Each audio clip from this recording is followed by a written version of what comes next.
Hello and welcome. It's Soul Sunday. Hello, everybody. Hello, Cody, Zebus, Sensei, Hale, Raphael, EMC, Ixel 018.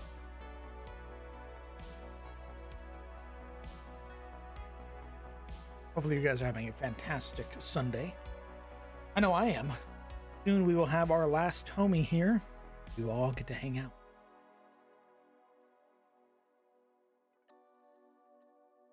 EMC, thank you very much for the 23 months. God. Thank you so much for sticking around for so goddamn long. Really do appreciate it.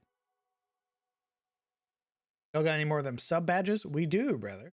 When you hit 24 months, you will get a brand new sub badge.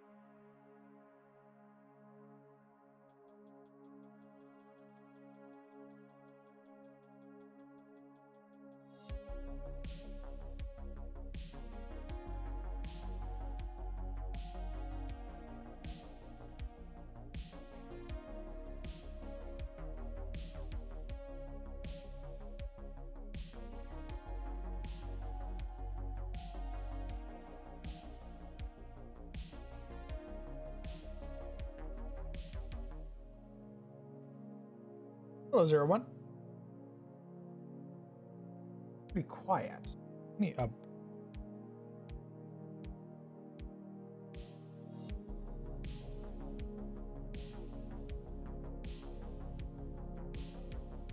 Save.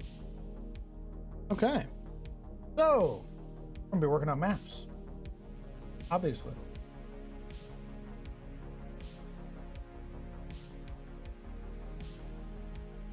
I've been doing some work.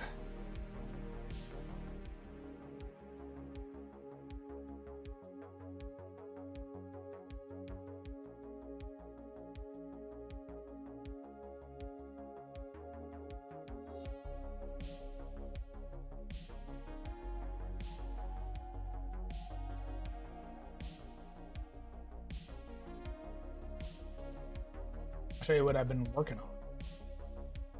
I haven't been able to work on much. I have been trying to hang out with the homies. Why I haven't streamed in a hot minute. So, yes, we got Tyros.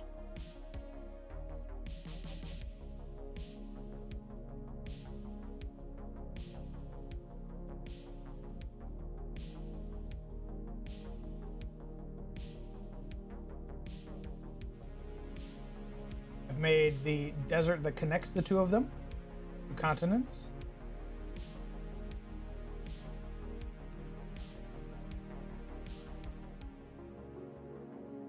And I've been working on Suna.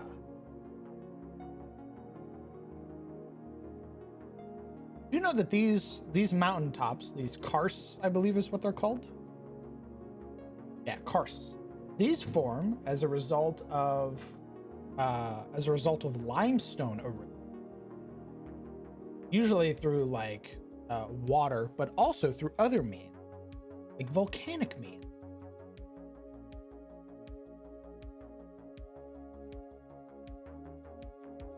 We even did the islands of glass in between. We got our islands on the side. A lot of open desert here. Like there's a lot of open desert here. Long stretches of.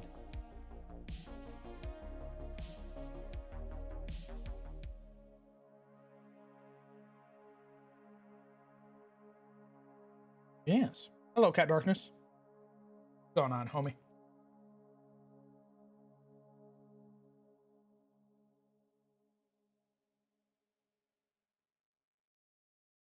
Hey, Cater.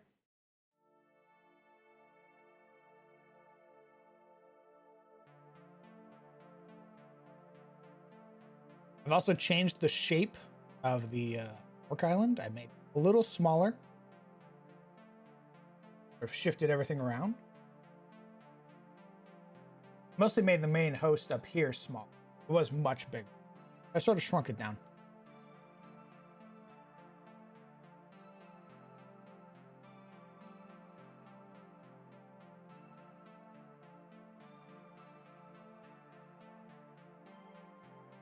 Just found out that my D&D is off today because life stuff.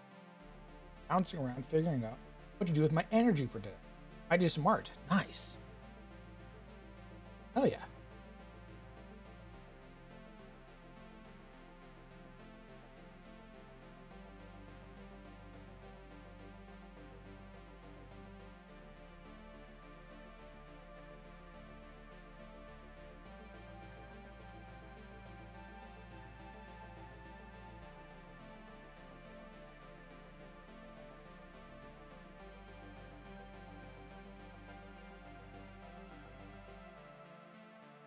Hello, Legion.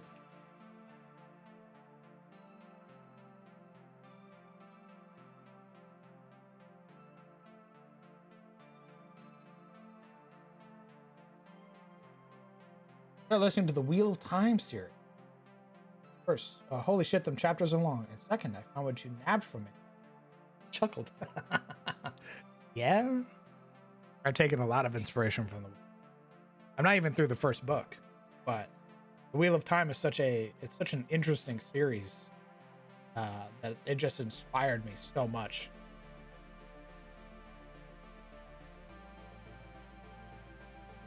It's where the Morlings come. Morlings are based off of Trollocs, and Eastman Warhammer.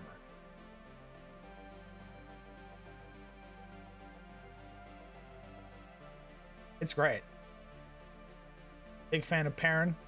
Perrin's my favorite character. Rand's, Rand's the main character, right? That makes sense. I like Egwene. I don't like,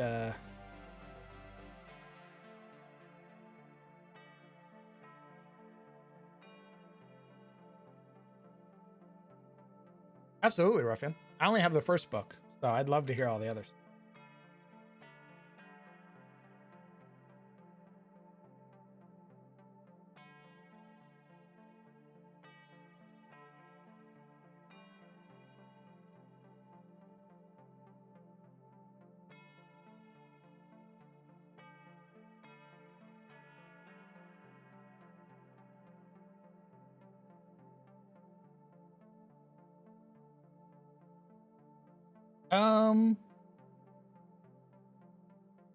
Media works.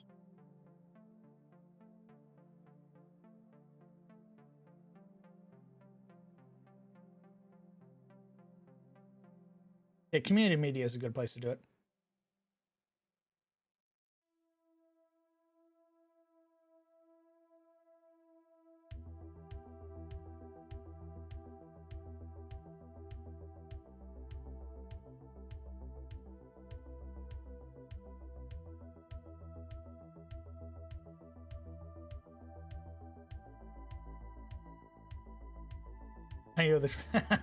No, Rand's dad is a badass.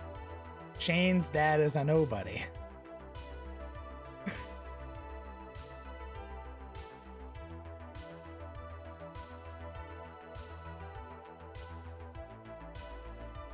You have any lore for the landmasses? Wait, hold on. I'm the only one in my family that hasn't read all of the Wheel of Time, been meaning to do it because at some point Brandon Sanderson took over writing. He's my favorite writer. Oh, then you'll definitely enjoy it. I think he did a majority of the books. You have any lore for the landmasses that are just outlines? I do have lore. Or sort of general lore. I plan on expanding it much more once we sort of finish everything.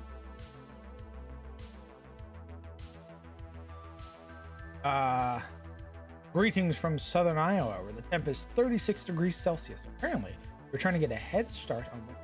Nice. That sounds fucking awesome. Also, welcome, Stray Gamer 1986. First time chatter. Welcome, welcome. You've caught me in the middle of making some maps.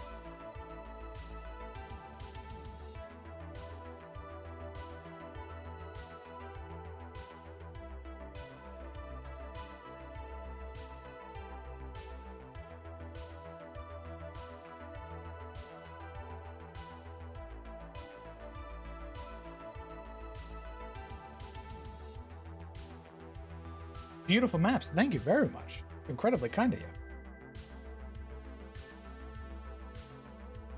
And yes, Pixel Sarge, this isn't a new world. This is a redo of my old world. Here it is in its entirety. I wanted it to make more sense, the conflict in my setting.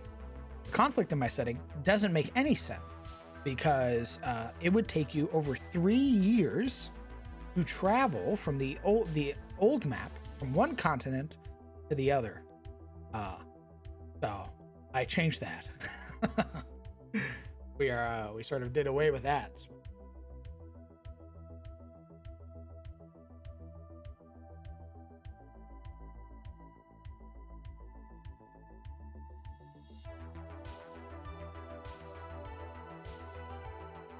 Is that a black circle? It is a black circle.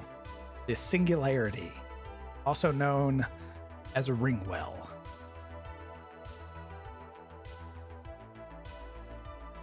Yes, major upheaval. Let me show you the old map. That way you get an idea of what we're changing. This is our current version. This is what I really like. I'm really enjoying this. You save it.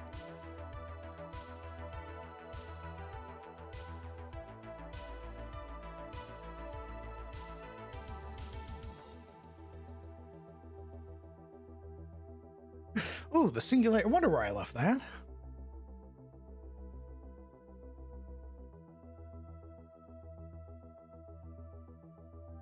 All right, once it finishes saving, we'll pop over to the old map. And I can also better explain the sort of reasoning for why I'm changing it. So, this is the old map, the old and busted, so to speak. We have our sort of major contenders still within the world. We have Tyros, we have the Wilderness, we have Carousel and Suna. Those are the four things that have stayed. You can see them here: Tyros, Carousel, Suna, Wilderness. The issue is that each hex in my map was 20 miles across, meaning it would take you to travel from one location to the other would take you a ludicrous amount of time. From one side of the Etenmore to the other was bigger than the United States. The United States is something like 2,900 and something miles across.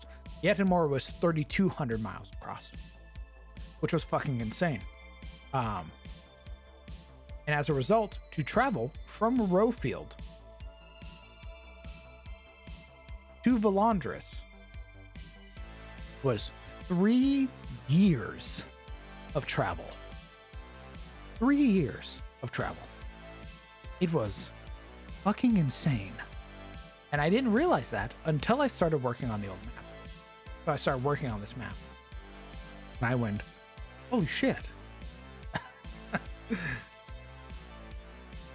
So I obviously started to change some stuff. And now the world is much more connected than it was before.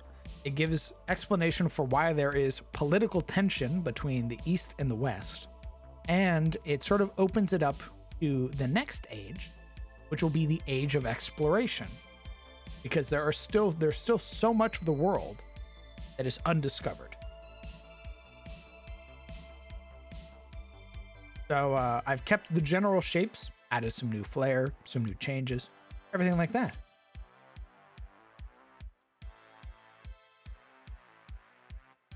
So here is the old carousel. So I've changed it around. What is discovered and what is unknown lands, we will be doing that. We'll be going over that rather when we start making up the kingdoms.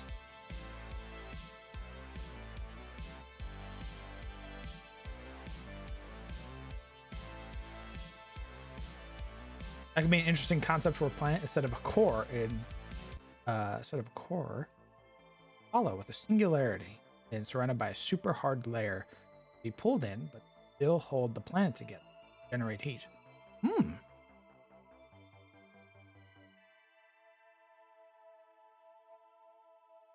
do you think would be a good scale for hex size? Well, funny you mentioned that. We're also going to be redoing the hex crawl. Because we're going to figure out what is a good size for a hex. So we'll be going over that together.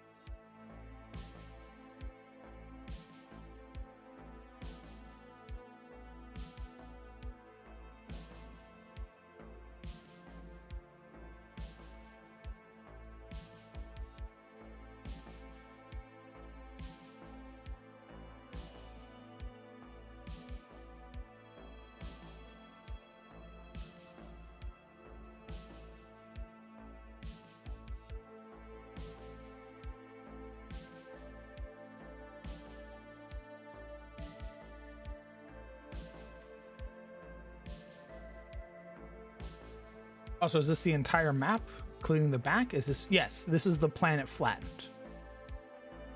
Because you're able to see this continent here. Initially, this continent didn't have, or my old map didn't have that other continent. So. We've obviously changed that.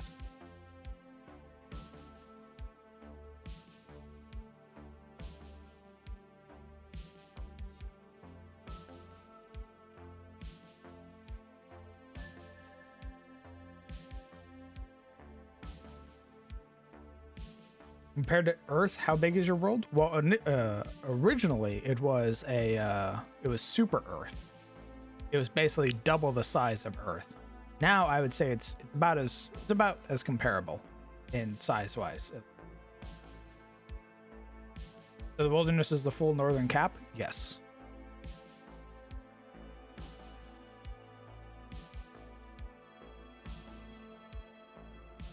My planet doesn't have like a south pole, mostly because of the Age of Woe, and there is a lot of fuckiness going on with Suna, which basically stops there from being a sort of instead of like a cold in the south.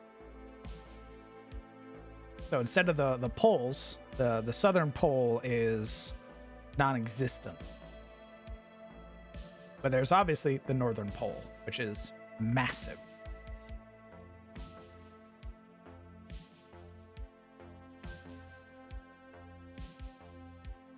The Wizard Kings didn't. God slapping the earth did. Hey, dipshit. What's up? Not much, man. All right.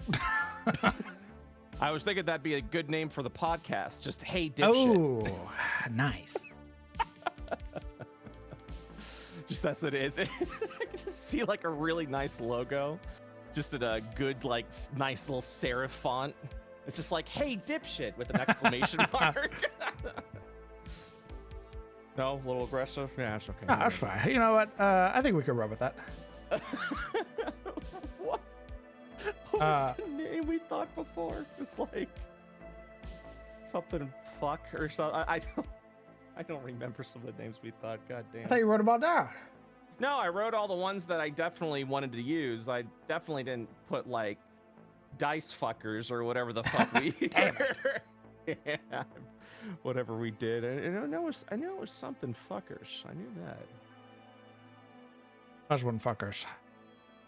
Well, wait. Oh, husband fuck. No, that's your own personal. That's like your political podcast. My You know what I mean? political podcast.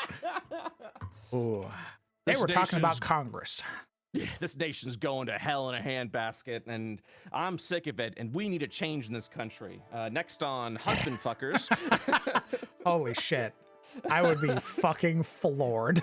I would love a like a deep conservative, like just absolute, just loony ass religious bullshit, and then be like, next up on Husband Fuckers. Like, Huh? Like yeah, getting verbal whiplash. yeah. It's a verse from the Bible. Huh? And he says it upon me that you are a husband fucker. What were you about to say? Ooh. Ooh. What? Yeah, that's right, baby. You got a little whiplash there? What's going on, dude? Nah. All the players, including you, did fantastically in the Lords of the Fallen campaign. So much fun seeing you all adapt the system while enjoying yourself. I was not kidding when I said I want him to run a full campaign. So yeah, baby. Thank you so much for the kind words. I appreciate that. Oh, if you didn't want him, you shouldn't have done such a good job. You should. You all should watch it. It's on YouTube now, so go ahead. But it dropped today? Yep, it dropped Nice. today. So give it a looky-loo. And not to preach my own shit, but if you want to listen to the MP3, it's currently on my Patreon for free, as is all of our Lords of the Fallen releases. Will be up on the Patreon for free. So all you gotta do is follow and check it out. Sick nasty. Indeed. Very sick. Very nasty. Oh, I ate a meal today and felt very proud that I was able to do it. It's been so hard. I struggle every day. Bro. Dude, I have never in my life been to a point where I would eat a couple of spoons of food and my body's like, you're done. And I'm like, that's enough. no, we're not done. I need to get my calories in. I'm done. If you put any more in me, I will throw up. Yeah, not even, no, not even a throw up thing. It's just instinctively my body wants to is telling Stop something it's telling something in my brain. You ever just eat so much and you get full and you're like, I can't have another bite. And you're like, you always assume that's just because your stomach's just so full and you're just like, you can't do it. But really what it is your brain quite literally commanding your fucking meat sack to be like, hey, this feeling you've got right now, we're done. So if you want to keep pushing it, go for it. But I'm gonna make you incredibly uncomfortable until you stop eating. That's me all the time now. Jesus. Yeah, it's a little rough. It's a little rough. Let me tell you. Brutal as fuck. My God. Kind of, but I've lost 15 pounds. I told my doctor, I was like, hey, this 1 milligram dose ain't fucking working. And she's like, oh yeah, okay, that's fine. Just go ahead and go back down. I'm just like, oh, okay. Oh, neat. Thanks, doc. Sick. Thanks. It's like, yeah. She's like, we're just trying to get you to lose as much weight as quickly as possible so we can get you off that thing and then you could have better diet habits. I'm like, what the fuck? All right, doc. Thank you so much. Well, thank you for caring about my health and well-being. Yeah, it's so strange. Cause you're like, yeah, I'm just afraid of all this. She's like, no, you're not gonna worry about it. It's like, I got studies and shit. We're good. Yeah, you're fine, man. Yeah, I looked into it. I actually read the studies. So you're fine. And I'm like, oh shit. Epic. Awesome. So yeah, I'm down 15 pounds. Damn. Yeah, we're still going. I try to jog every 2 days or do a brisk walk every 2 days or a minimum 30 minutes. So I can get some extra. The moment I started doing that, because there was 1 week where I didn't lose any weight. And I was like, what is happening? I'm like, I must because I'm starving myself. And then I was like, let me just get let me get a workout in. Let me exercise, god damn it. And then I started doing that and my body was like, hey, here's 3 pounds gone. I'm like, it's been 2 days. It's like, yeah, I know. Get it out of me. Yeah. It was like, hey, metabolism's kick-started. We can get going now. Thanks, champ. We'll get this knocked off for you. Yeah, and that's what it literally felt like. I was like, huh.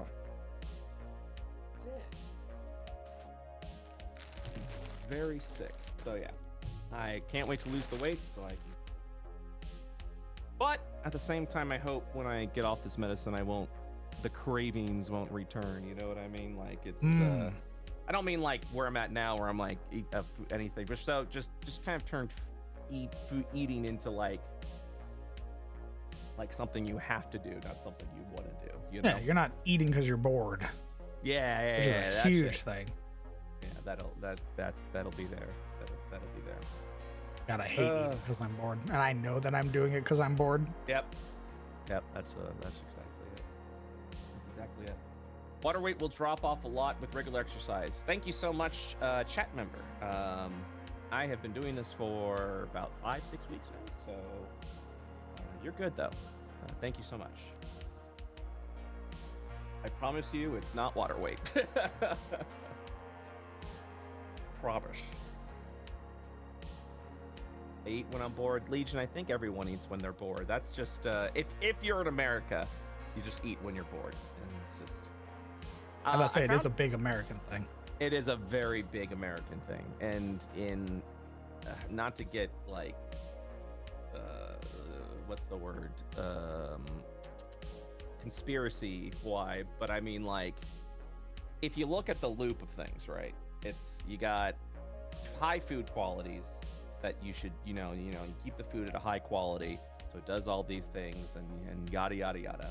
But then we've got in our capitalist society this little thing called lobbyists that are like, hey, those restrictions and those rules we got to follow, we're losing a lot of money by following those. So if we can just, you know, ease up a little bit on food quality and things like that so we can make more money, that'd be great.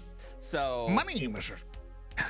my theory has always been that our food here in America just gets worse and worse and worse and worse, and because you know, big companies are finding ways that we can just kind of like not follow strict standards.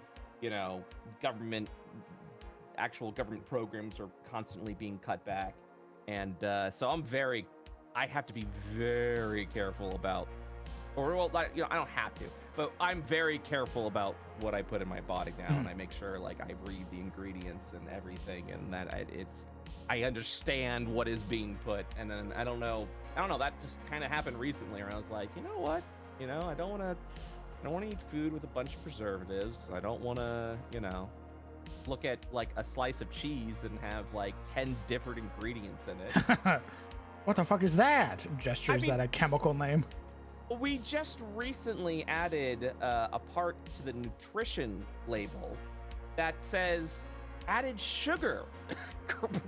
We didn't have that before. Wow. Not like something we should have fucking had. No. Asking a lot there, bud. No. I don't know how the fuck that passed, but now that that's there and you look at shit, you're like, oh my god, that's a lot of shit. Like, look at bread. Like, my fellow Americans, next time you're at the grocery store, just get a loaf, get either some white bread, or not buy it, but like get some white bread, or just look at a loaf of bread, and then look at the back, and then just look at, you know, there's that sugar section. There'll be a subsection underneath that says additional sugar added. That means, you know, yeah, you got sugar, you know, everything has natural sugars in it. And then you've got the subsection that's like additional sugar added, where somewhere along the creation of this product, they went, yeah, we're gonna add more sugar to that. And then they opened up a bag of sugar and dumped it in whatever the fuck they were creating. And you're just like, Pour it in what? there. Yeah, pour it in there.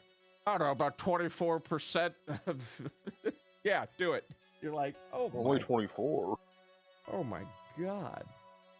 That's Our rookie bread's- numbers. Our bread sucks, dude. Every time I talk to like Joe and stuff like that, Joe's like, your bread is too sweet. And I'm like, what does that Huh? mean? I've And it always is. loved talking to people from other countries. And they're like, yeah, dog, everything tastes awful over there. And I go, Yes, yeah, huh? They're Yeah. like, yeah, man, your Coca-Cola rancid. yeah. I We was don't like, what? have What do you we mean? don't have food quality anymore. Because again, capitalist society is like, hey, I know we're supposed to be spending extra money to make sure we're maintaining these standards and practices, but what if we instead tossed a bunch of money to politicians so we could stop doing that shit? And then it is because either I'm getting older or my taste buds are dying out, but food just sucks now. It's just not good. And the quality keeps dropping the older that I get, you know? I remember, you know, obviously this is the stupidest take. I remember going to McDonald's and being like, oh, I'm fucking addicted. These quarter pounders, shit, this is delicious. And now in my older age, I eat a bite of a quarter pounder and go, this is not good. I don't like this. Let me grab my $3 cheeseburger that once upon a time was 99 cents. No, was 50 cents, excuse me, when I was younger. Yeah, we're doing, I've reached that age where I like compare the prices of like when I was growing up to now. I'm being like, this is ridiculous. Let me get this $3 cheeseburger from McDonald's, and I look at the cheese. I'm like, that's melted plastic. It's like this. It's stale on the bottom. What the fuck is happening? My favorite is biting into like a bun and being like, oh, that's stale. Like, Yeah. ooh, that's went got to- some fucking tack to that shit. I went to Taco Bell one time and got myself some gordita crunches or whatever. I took a bite and it tasted really weird. I'm like, the hard shell tastes like chemically, like it tastes plasticky. Mm-hmm. And I looked it up and was like, hey, has anyone ever experienced this? And apparently that's what happens. That's what it tastes like if the shells have been out for like more than 24 hours. Oh. You're like, Oh. and it's a common enough thing that people can pinpoint the source of this shit. What I'm trying to say hate that. what I'm trying to say is, my fellow Americans, you're on your fucking own. Good luck. Yeah. Godspeed. Ooh, it's a tough world out there. Good luck. Yeah, good luck. Read your ingredients. Get organic. And I know people are gonna be like, organic is bullshit, but it's not bullshit anymore when we just have this low quality of food. You know, I gotta when a package of turkey meat, its highest selling point is like, hey, we don't add antibiotics or preservatives or hormones to these turkeys that we've raised and slaughtered. You're like, oh my god, normal food. They're like, yep, that'll be $10. You're like, what the fuck? Looks around, huh? I mean, I gotta buy it so I don't die later, but Jesus Christ. If ever was my ex who was finished, looked at a pack of burgers on a visit one time and went, that would be illegal in my country. So many things in our country is illegal in other countries. I think, what was it? Subway bread? Yeah, It's isn't not it banned in considered Ireland bread. or whatever? Yeah, it's like considered, it's got too much sugar. It's considered a dessert. Yeah. Yeah.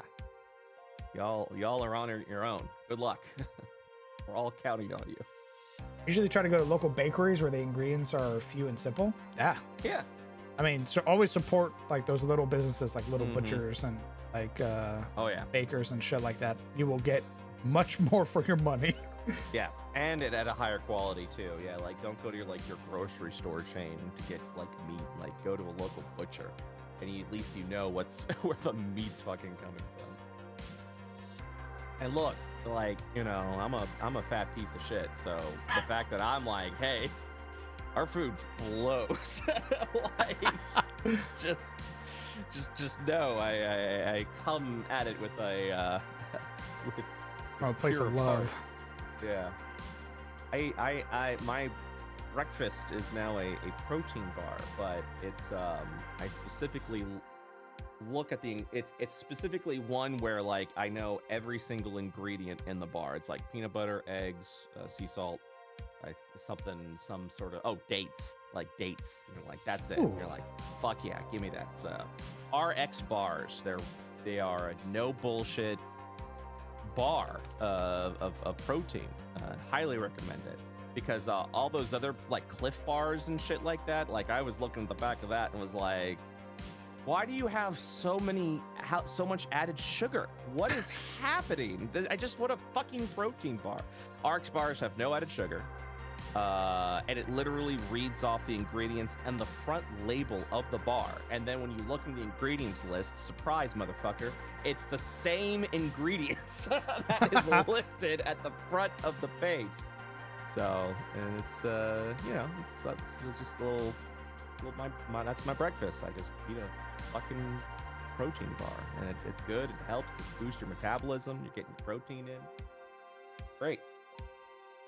And then I graze. I do a lot of grazing now. I weigh out like little trail mix and some nuts to get some more protein.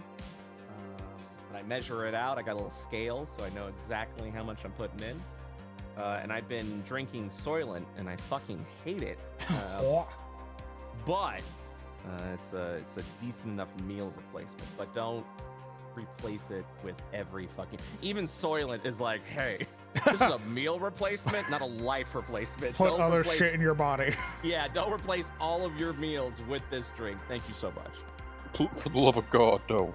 Yeah. Oh, it even says it on the fucking thing. It's like, don't. This is a meal replacement. Do not have all your meals be this. Thank you so much. But so simple, so quick. Oh no, dear God. I chugged down because I was like, yeah, I don't want to drink this, so I'll I go, yeah, I'm gonna stomach this down. I'm just gonna chug. I'm gonna chug this shit. Here we go. And then my body goes, hey, 400 calories and a bunch of vitamins has suddenly appeared in our stomach. I don't like this. Dumping. Yeah, get it out. Return to sender. It was like a banana soylent. I was like, okay, this tastes weird, but that's fine. It might have been the banana, whatever the fuck makes it taste like banana, that was made my body go. Yeah, that artificial sweetener. Yeah. Because banana never tastes like banana. Mm-hmm. Mm-hmm. Because even when you taste a banana, even then it doesn't taste like anything really. Banana tastes like it's like a nice subtlety. It's not Indeed. meant to be a full-on. Banana flavored anything always Yeah. goes to the extreme, like Yeah. psychopaths. Yeah. Like, oh, Check I'm out- eating banana cologne. Oh God, that's Oh. awful. Same with grape. Grape flavored anything is it's perfume Yeah. out the fucking ass. Yeah. So. Oh, also, everything I'm saying right now, I'm not a fucking doctor. Do your own research. Don't listen to a streamer talk about health advice. Okay. All right. Former medical professional, you should listen to me. Crowd, you could You know listen what? to. Brett, Yeah. eat 15 hamburgers. It'll be good for you. Don't mind that I haven't practiced medicine in over half a decade now. Jesus Christ. Let me see your credentials. Yeah, you know what? You can Christ. drink 5 bottles of wine in a day and be fine. Holy shit. Hey, Crown DM, this is a Twitch partnership. We came in to congratulate Huh? you on what? Yeah, I'm just gonna go ahead and take that away. No! now.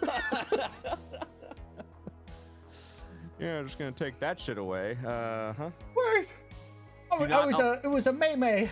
Yeah, don't, by the way, never give false medical advice and then upload it on YouTube, even as a joke. YouTube will slam you down fucking hard for that.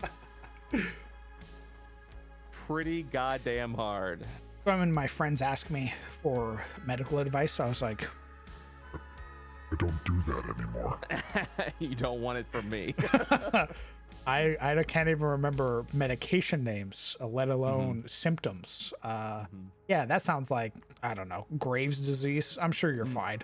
Yeah, I don't know. Have you tried Googling it? I'm sure you'll find an answer somewhere. Yeah. On that. What's that? Your colon's falling out? That's okay. Yeah, don't worry about it. Hey, Try WebMD. hey, chin up, champ. You'll You'll get it. You'll do fine. Don't worry about it, I say, as I swivel around in my gamer chair to continue doing my D&D thing, Yeah. not even remotely related to medicine. Huh? Yeah, no, it's all good. Yeah, man, you're fine. I took a look at it. That looks like you're okay. I think that's Crohn's disease. Yeah, or whatever. I don't know. Yeah. Ask me about my D&D world disease. I can tell you how to cure those. Yeah. You talk to me about real life shit, you're gonna have a problem. Yeah, that's easy enough. Hey, don't worry about it. Oh my god. You have a +9 to the medicine skill. I have a +9 to my own medicine skill. I know what's wrong with me. I go, my leg's falling off. It's true. It's true. If you ask me about your problem, you're fucked. Yeah. Here's some advice. Don't. Correct. If this was 2016 and I had just gotten out of the Navy, then I'd be like, yeah, man, let me help you. I still have all of that knowledge in my head. It's been a long time since 2016. I am a completely different person. Don't ask me for medical advice. You will die. Yeah, and the medical profession as well. Oh, absolutely. Holy shit. Is continuously evolving, so that if you're out of the game for even a little bit, you're fucked. So Absolutely. yeah. Don't do it. Don't take medical advice from entertainers. That's just being a little silly butthead when you do that, you know? I know what my problem is. I have all 3 types of ADHD. Oh my god. That even then, like, a lot of the times doctors are like, hey, only you know your own body. And I'm like, cool. So What? Thanks for everything. By the way, $15,000. Well, thank you. Yeah, thank you so much. Oh, sorry, your insurance doesn't cover it? I guess we'll take $200 instead. You're like, what the fuck? yeah, I guess it's fine. I'm Or trying you to say could- we're all fucked, is what I'm trying to say. We're all fucked. We're all gamers. Yeah, we're all gamers and we're all fucked. You could do what I did, where I went to the hospital for my tooth, my wisdom tooth. Literally infected. It was killing me. Oh, yikes. Yeah. And I sat in the waiting room in the emergency room for 10 hours. Uh-oh. They saw me and said, "Oh yeah, we'll just get you some penicillin and you'll be a-okay." You'll be fine. That was 20 minutes. I then had Yep. to walk home because the buses had stopped working, yeah. which means I had to walk several miles in the rain. I got home, and within the week, I had a bill for a couple $1,000, Uh-oh. and I didn't pay it. Yep, that is more common than you think, and they'll kind of like pursue you a little bit. They'll try and negotiate you down. Then after a while, they just give the fuck up They and fuck just go, off. Yeah. You're like, holy shit, yeah? Okay. Yep, it was literally that, where they were like, "Hello, Mr. Crowned, we are attempting to contact you about your outstanding bill with such and such hospital." And I went, "Yeah, man, I don't got the money for that." They went, "Understood. Would you be willing to pay us at least $45?" And I went, "No." And then within the year, I stopped getting mail. Yeah, that's exactly it. That's exactly it. It's just like, can you give us $5? And you're like, fuck off. And you're like, understood. Good day, sir. Yeah. It's fine. Don't even worry about it. But you assholes made me sit in my own vomit. So go fuck you. Fuck yourselves. Yeah, that was pretty funny. That's how it felt. Like I got to the doc and the doctor was like, Yeah. "Man, rough day." And I was like, "Are you making a fucking joke right now, dog?" Like Hey, man. I had like a flashback, like I was back in the military again. Like I was meeting a corpsman that I knew. Like Hey, he was man. like, rough "Ah, day." damn. Rough day," as I'm like my work uniform is drenched in vomit and sweat. Holy shit, that's funny. Fucking asshole. Ooh, someone's got a case of the Mondays. You know what? I'm suing you. I just stand Anyways. up. Anyways, take 2 of these. It'll go away. Yep, it was literally that. Yeah, go get your prescription filled out. It'll you'll be fine within the week. I listed every urge to swing. Punch the. Maybe wait 10 fucking hours for this asshole. We said after that'll be $10,000. For your yeah. Yep, For your fucking comedy hour. The fee was because the waiting room has a fee, Yes. and the waiting room has a fee. Because there's a fucking TV in there. The TV fee is what charged the most. Yeah. You. Wow. You were watching TV. Called like idiots. accommodations or some shit like that, like medical accommodations or some fucking garbage, Oh my god. bro. Oh my god. Healthcare's a scam. Healthcare is. a Hide your scam. money in your mattress. Get your money out of gotta get your money out of the banks now. Put it in Do gold. Yeah. Funny enough, gold. Yeah. Gold's always going up. Although I will say the market has been Dismal. has been fucking awful. I keep looking at my my market accounts, which is like my long-term savings, and it's like, oh, ooh, that number keeps going down. I really it's gonna bounce up eventually, or we're all fucked. But stop it. Reasons I don't want to live in America 530. Yep. Yeah. Fucking stop it, please. Thank you. Stop going down. It'll go back up, but Why not? No, there's just some part of my brain that's like, imagine if you had stayed in the Navy and you did get deployed overseas. Like let's say my initial deployment plans had gone through and I was deployed to Okinawa, Japan. Yeah, aside from the Marines over there being psychopaths, because I've Wait, really? talked. Oh, yes. Oh. Oh yeah. I can tell the story real quick. So Yeah, go for it. during my time in the Navy, we got put on basically put on restricted leave because a Marine in Okinawa, Japan went on like a little murder spree. He left base during their Liberty leave, so 72 Liberty. He went out. He killed, I believe it was 2 women. Jesus Christ. And then killed the taxi driver. Oh and then my God. tried to hide their bodies and then made his way back to base. And obviously covered in blood. And yeah, they locked him up. They found out what he did. He served time in the military prison, and then I believe he was handed over to Japanese officials.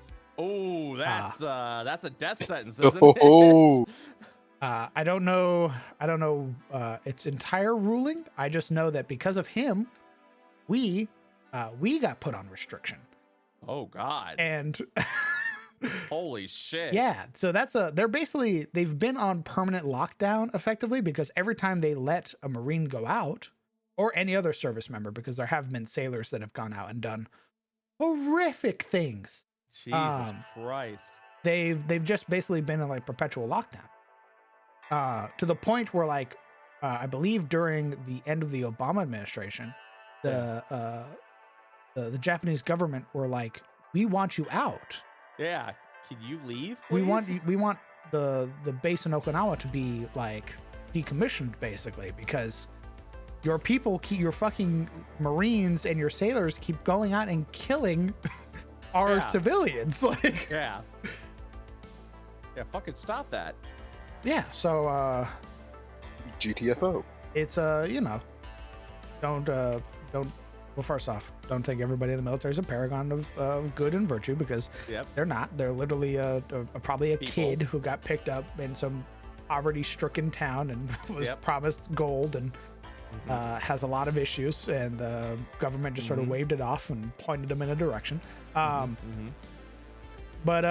yeah, I probably would have gone there, realized that people are insane, and would have probably pushed for another duty station. Probably would have tried to push for like Italy or something like that. Ooh, hey, let's go to Italy.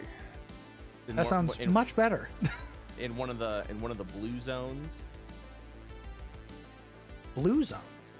Yes. What's that? The blue zone is a concept of it's a concentration of area of people who just live more than 100 years and continuously do so.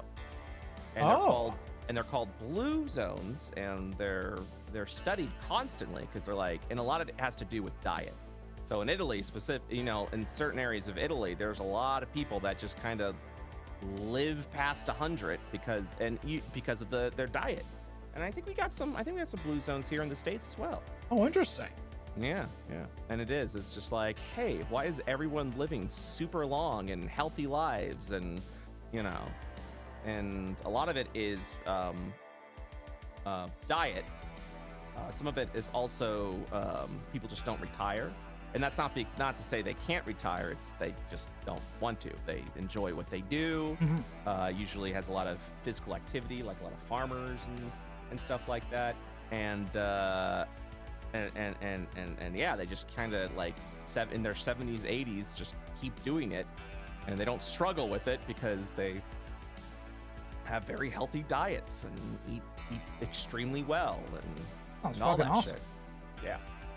I think there's a Netflix documentary about it. It's very interesting, but it just kind of goes into like for me, when I was eating more, one of the things I started doing was if anything required butter, I just now replace that with like olive oil, like full Italian Butter. olive oil. Yeah. But butter. Oh, butter. What about the butter? Oh, I mean, you can eat butter if you want. It's your life. Do whatever the fuck you want. Idiot. Butter. Idiot. Mm. my brother's in the military. Just got promoted to commander after an 8-month tour in Iraq. He's part of the engineer corps. Oh, he's I'm going to assume the Army Corps of Engineers.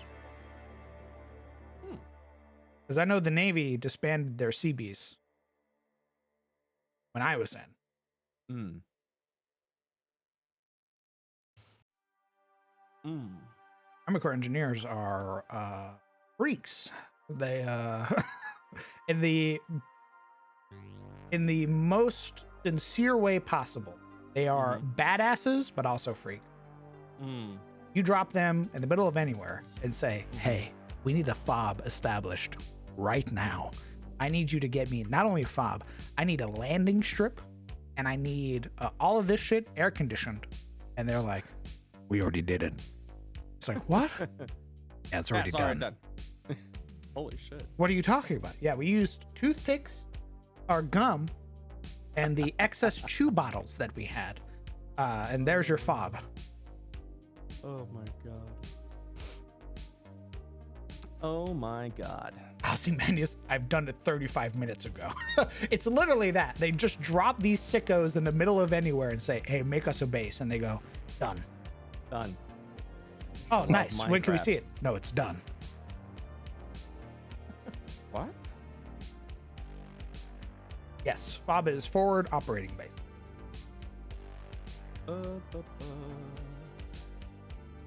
Hey, guess what? What's up? What? Book's almost done. Oh, Oh, good.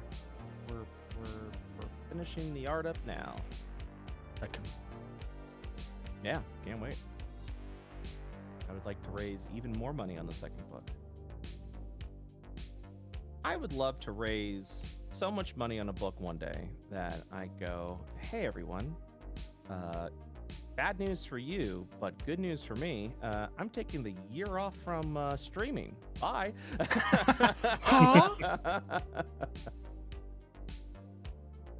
My mental health Bad is- news for you, good news for me. Yep. Ooh, that's gotta be fucking liberating. Holy shit. Yeah. You're like, "Hey guys, Hey, I'm I I'm want gonna to do go- this right now. hanging out with my partner. Yep. We're gonna go and go do like cute dates and stuff. I'll see you guys in 2025. Yeah. See you later. You know. Yeah. You would support a vacation for Brett? I would also support a vacation. Thanks, guys. With Pipe Dreamers ending, I kind of feel like I can't though. 'Cause I feel like because Pipe Dreamers ended or is on hiatus, Uh-huh. and I felt a bunch of people were like, "Oh, okay, well, bye." My favorite game is gone, so goodbye. Really? Well, maybe not. I don't know. I mean, there's a lot of factors that go into like view count and stuff like that. You know, I'm on streaming in general. Like viewership fluctuates all the time, and every time my viewership fluctuates, I go. So it's finally the end. Let's do it. Oh my Let's go." God. Yeah. Oh, it's doomsday every time. Yeah, it feels like it. But here's also the thing: is every time I go, nope, not again. I am going to genuinely believe that when the numbers finally dip, I will be okay. And they dipped again, and I went, nope. Still think it's the end of the world. Oh, fuck. Let's fucking go. Let's fucking do it. Yes. I don't know, man. I think like literally aside from Critical Role, don't you have like the highest concurrent viewers during your like your games in the D&D category? I don't know. I think so. I haven't checked. I'm afraid to. I think you do. I think aside from Critical Role, because your VODs are everywhere. Every time I go to the D&D category, you're in the top of the VODs. Okay. All right. Okay.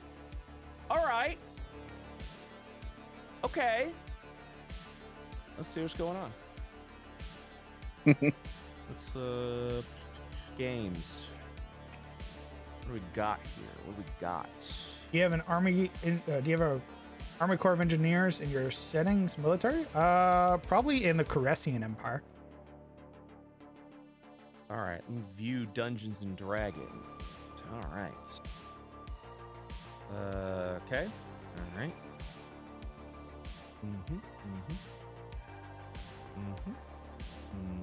Top. Oh yeah. I don't want to look at top clips. Top lot. Now I don't want to listen to live either. Show me the numbers.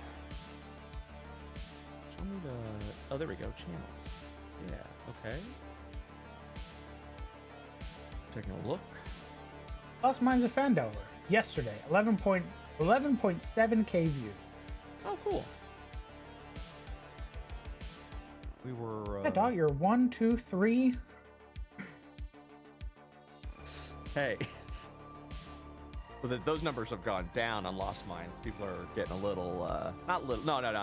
It's definitely lost its steam from where it initially was. That's sort of the thing with campaigns, though. I know. People are always there for the beginning, and then you never see them again. I think when Veldrin died, people were like, "Ooh." Oh, I don't like that. I don't like that energy. Ooh.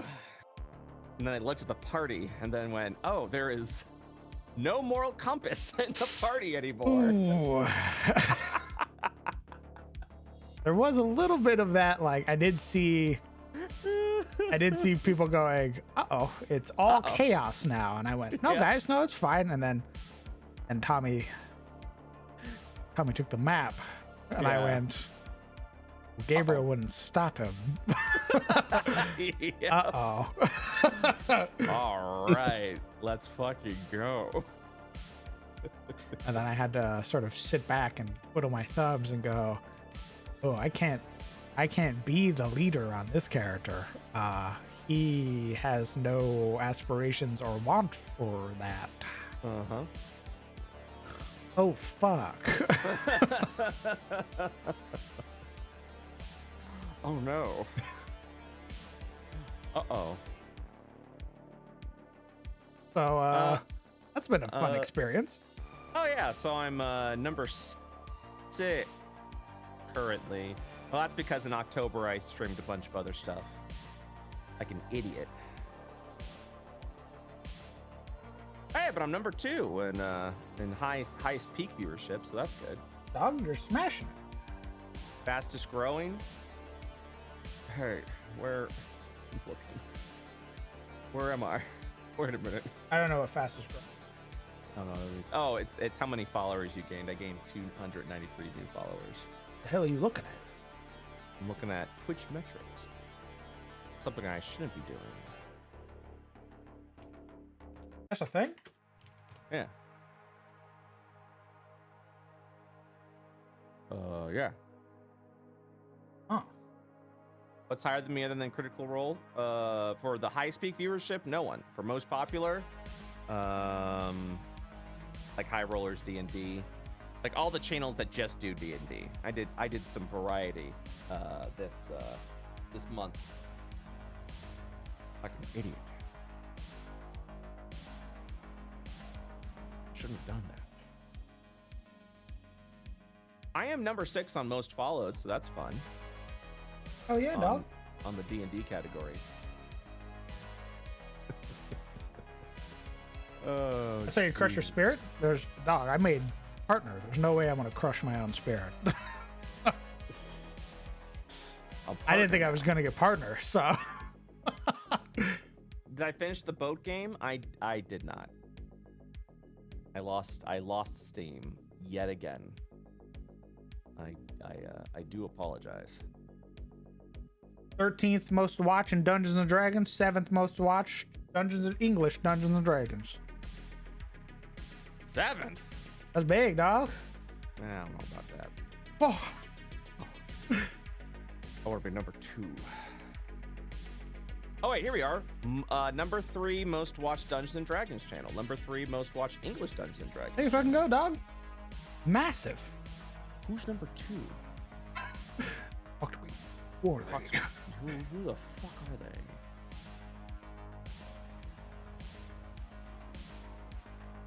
What the fuck? Kind of funny. In my Vampire the Masquerade campaign, our moral compass is the character we kind of work around rather than the leader. Like, we need to get info. Keep the nice one distracted while we get it. Oh. Oh. Who is number 1? You guys know who number 1 is. Come on. Come on. Guys, come Come on. on. Oh, here we go. Yeah, this one. Oh yeah, look at this. Number 2. There's a yeah. So I was number 2. I'm now number 3? Question mark. That also might have been for the month. Yeah. Which makes sense. As I'm looking at this right now. Well, didn't we have to take a bunch of breaks and stuff like that? Yeah. October was a weird month. Yeah, there's TwitchCon, people literally hurting themselves, getting sick, what have you. Mm-hmm. Prior obligations. Mm-hmm. I'm not number 1. Guys, I'm number 7. That's great. It's huge. Top 10 is fucking awesome. That's great. Oh yeah. No, I would have been number 2 this month. Goddamn TwitchCon. Would have been number 2. Well, also yeah, maybe. Hey, what the fuck do I? What do I know? What do I know?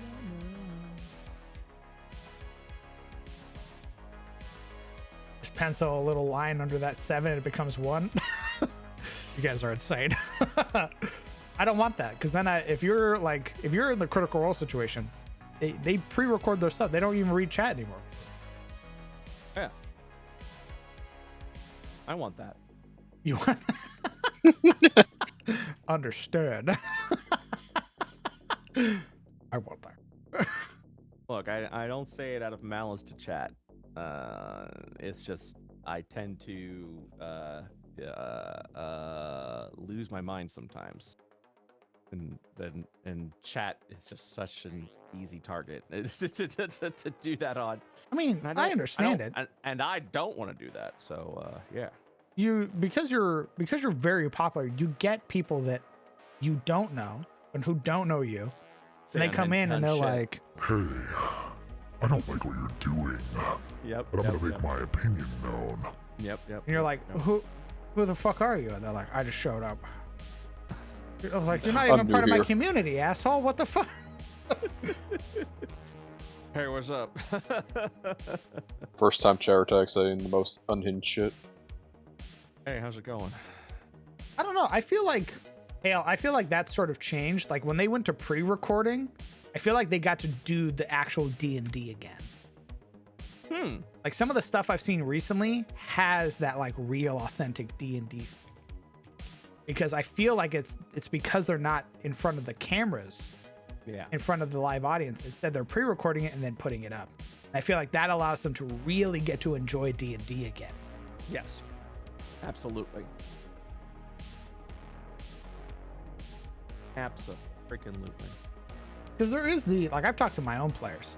My own players feel like there's that obligation to perform Yes. when there's the whole you're in front of 100 people. There's that obligation where they're like, I have to bring my A game every game. Mm-hmm. And that could be exhausting. Absolutely. So I get it. I fucking get it. Oh yeah, it's because this channel had more hours watched than I did. That's because I also didn't really stream too many. You also put all your games. stuff on YouTube. Like, I do. I don't know about you. If I know a channel has a YouTube over having to watch their VODs, there's Twitch VODs, Oh, absolutely. Fucking suck. Oh, absolutely. I'm gonna go watch your Uh, YouTube channel. Well, also looking at number 2 right now, not bashing these guys, by the way. I mean, anyone who's doing the hustle, hey, good on you. But looking at them, I'm seeing, let's see, 10-hour stream, 4-hour stream, back to back, by the way. Jesus Christ. Yeah, there was a lot of hours. So even though I had a higher viewership count, they had more hours watched because they stream a lot longer than I do. Ah, So I don't do that. And then you look at number 1 and there's no contest. Like, it's just like, you got 30,000 hours watched. This channel had 33 hours watched. And Critical Role had 400,000 hours watched. Like, there's fucking no mountain. Yeah, there's no competition. Although at the same time, being number 2, number 3, still a great get, very much a great get. Absolutely. I agree, Skullthrone. Just even being just a passive observer and seeing people come in, like, I just assume they're new chatters because they don't have like a little badge next to the name or anything like that, or what have you. And I'm watching like Lost Minds, or I'm watching Into the Shadows Breach, and I see some fucking asshole just yapping away in the chat because they just tuned in. It looks like they were never here for season 1. They just tuned in halfway through whatever season we're in. They're just fucking running their mouth. I'll kill you. What do you mean I don't read chat during games. That's my secret. I mean, I don't when I'm running it. When I'm a player, I read it. You shouldn't. Well, it's because Yeah. I'm not beholden know. to people, but Yeah. if somebody is running their fucking mouth, Yeah. I get angry on behalf of other people. Oh, okay. Yeah. I don't know what's being. I just hope the mod. I just trust in the mod team. I don't even know what people are saying in chat half the time. So every once in a while, I'll go in and I'll see a mod be like, "I've warned you for like the 5th time. Stop fucking backstating." And I'm like, "Yep, never mind. I'm just gonna go over here." Yeah. Just like that. I had to ban another. Actually, I didn't have to. Zebus banned another person. We had a guy come in who was just a psycho, like just rattling off, and was like, "Hey man, fuck your map, fuck everything you're working on. Come Awesome. run a game for me." And I'm like, Whoa. "Huh?" Oh, I like that. That's some good aggression there. Banned, but yeah, sounds good. It fucking blew my mind that they came in and they were like, "Yeah, man, fuck whatever you're doing. Get the maps out of here. Run a game." And I went, "Oh, I don't fucking know you." Like, Holy had a little bit of that, like, ooh. I definitely can say that there was that moment where I was like, "Oh, get the fuck out of here!" Like, yeah. Yeah. it was right after we had just talked about. I was like, "I haven't had to ban anybody aside from one guy. This fucking loser comes." Yeah. Hey, fuck you and whatever you're working on right now. Run a game for me. He was just spamming the channel, like, "Hey, answer my question. Answer my question. Hey, answer my question." Yeah. I'm like, no. "You need to chill the fuck out right now." See, if someone does that to me, that's an instant ban. I don't even warn. If someone's like, "Hey, answer my question. Look at me," I go, "Nope. You're gone." Okay. Yeah, I'm looking at you, and now I'm not. So bye bye. Goodbye, idiot. Because you kind of do have to just like drop them and move on. That's Absolutely. Otherwise, this world's gonna eat you up, baby. When are we adding rivers? Probably when I do the zoom in on the continent. I'm not gonna do it right Loses now. it, bans the person that asked about rivers. I fucking I bounce your head off the concrete and I go, "Stop asking," and then you're just forced to watch in the quiet zone. I hate water. No, we'll do rivers once I do the zoom in. So it's gonna be the same thing like this, where I've cut out the continent and I zoom in, and then I'll be showing off the rivers and stuff. But when it's the big continent view like this, I'm not gonna do rivers because it's a little hard to show that much detail. As you can see from a distance, these all look great, right? That looks all nice little tiny islands. Then you zoom in, you go, wait a minute. That's literally just a fucking dot. Uh-oh. And I start sweating profusely. Uh-oh. And hope everyone chose their gear for tomorrow. I think we did. Thought I put out a little list. Yeah. Is that all you guys are doing?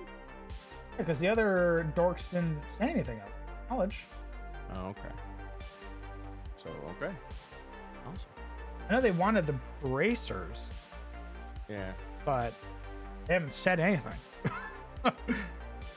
Yeah, it'll probably be done at the session tomorrow. Hey, whatever. I did the best I could. I know we wanted to get the gun for Vanya, Yeah. and then the mod for the gun in the same breath. And then there was the headband and intellect for me. Yeah.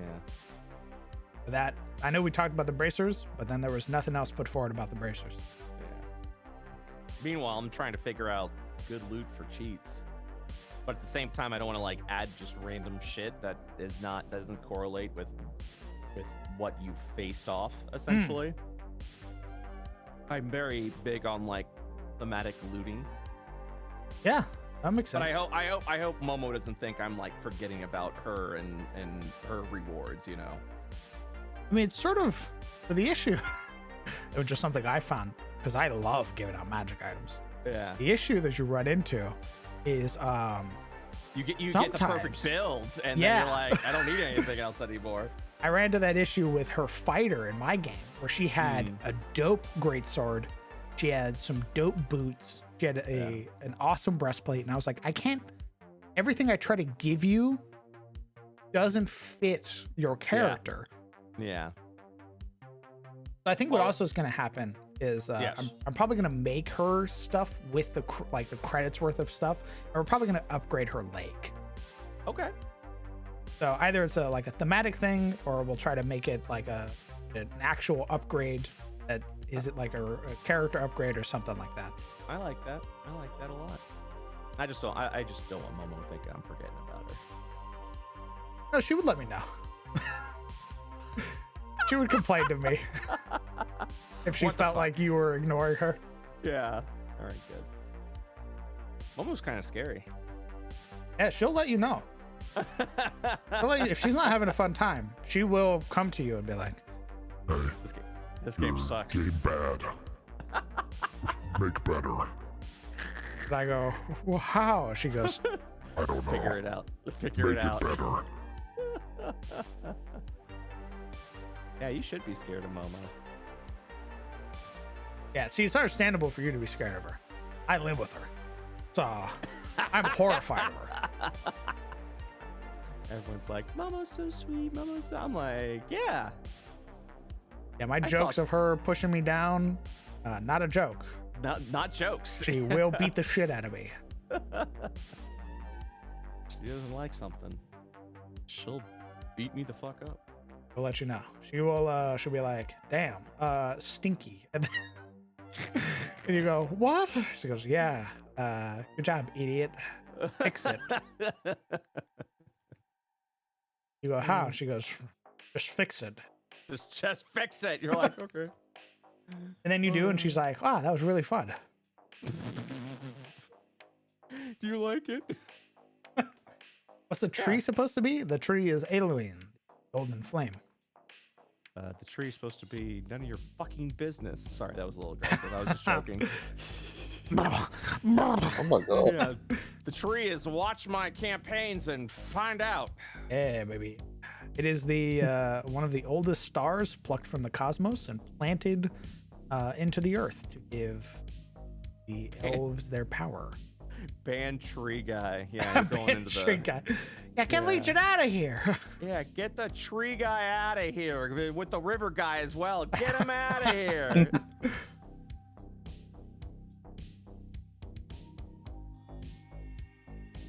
But a star, yes, it is. It's a tree, quote, but it is a star. It is a celestial body plucked from the Allfather, pulled it from the sky, his oldest creations, and gifted one to man and one to elf, and then another to the dwarf.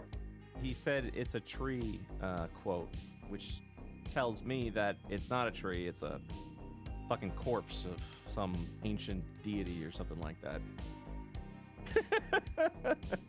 Either way, I chopped down for firewood. Yeah, I see you. We have Thorelin, which is the silver flame that was destroyed at the Age of Woe, which is why humans in my setting can smell magic. You have Eluine, which is the golden flame, which is the only star that is remaining, which is the one gifted to the elves. And it's why the elves in my setting have dark vision, is because of their tree. And then Korathor, which is the azure flame, and that was broken and given to the dwarves so they can see in the dark. They can traverse the world below. Pog. That's really Pog. Thanks, Shami. So what you're saying is that tree went away, no more dark vision for elves. Yeah. So you're saying if we burn the tree down, elves don't have dark vision? Correct. That's fun. Let's do that. You're very close. The Emperor already tried to. Put me in the game. Let me burn the tree down.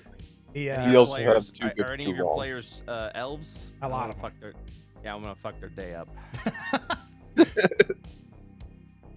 Yeah, the Emperor of the Empire, well, his grandfather led the conquering march through Carousel and got all the way up to Eluine and told the Erenai elves that if they do not bend the knee, he will torch their fucking tree. And everybody's like, psycho, that's a blessing for all elves. And he's like, it's a blessing for me and me alone. Oh wow.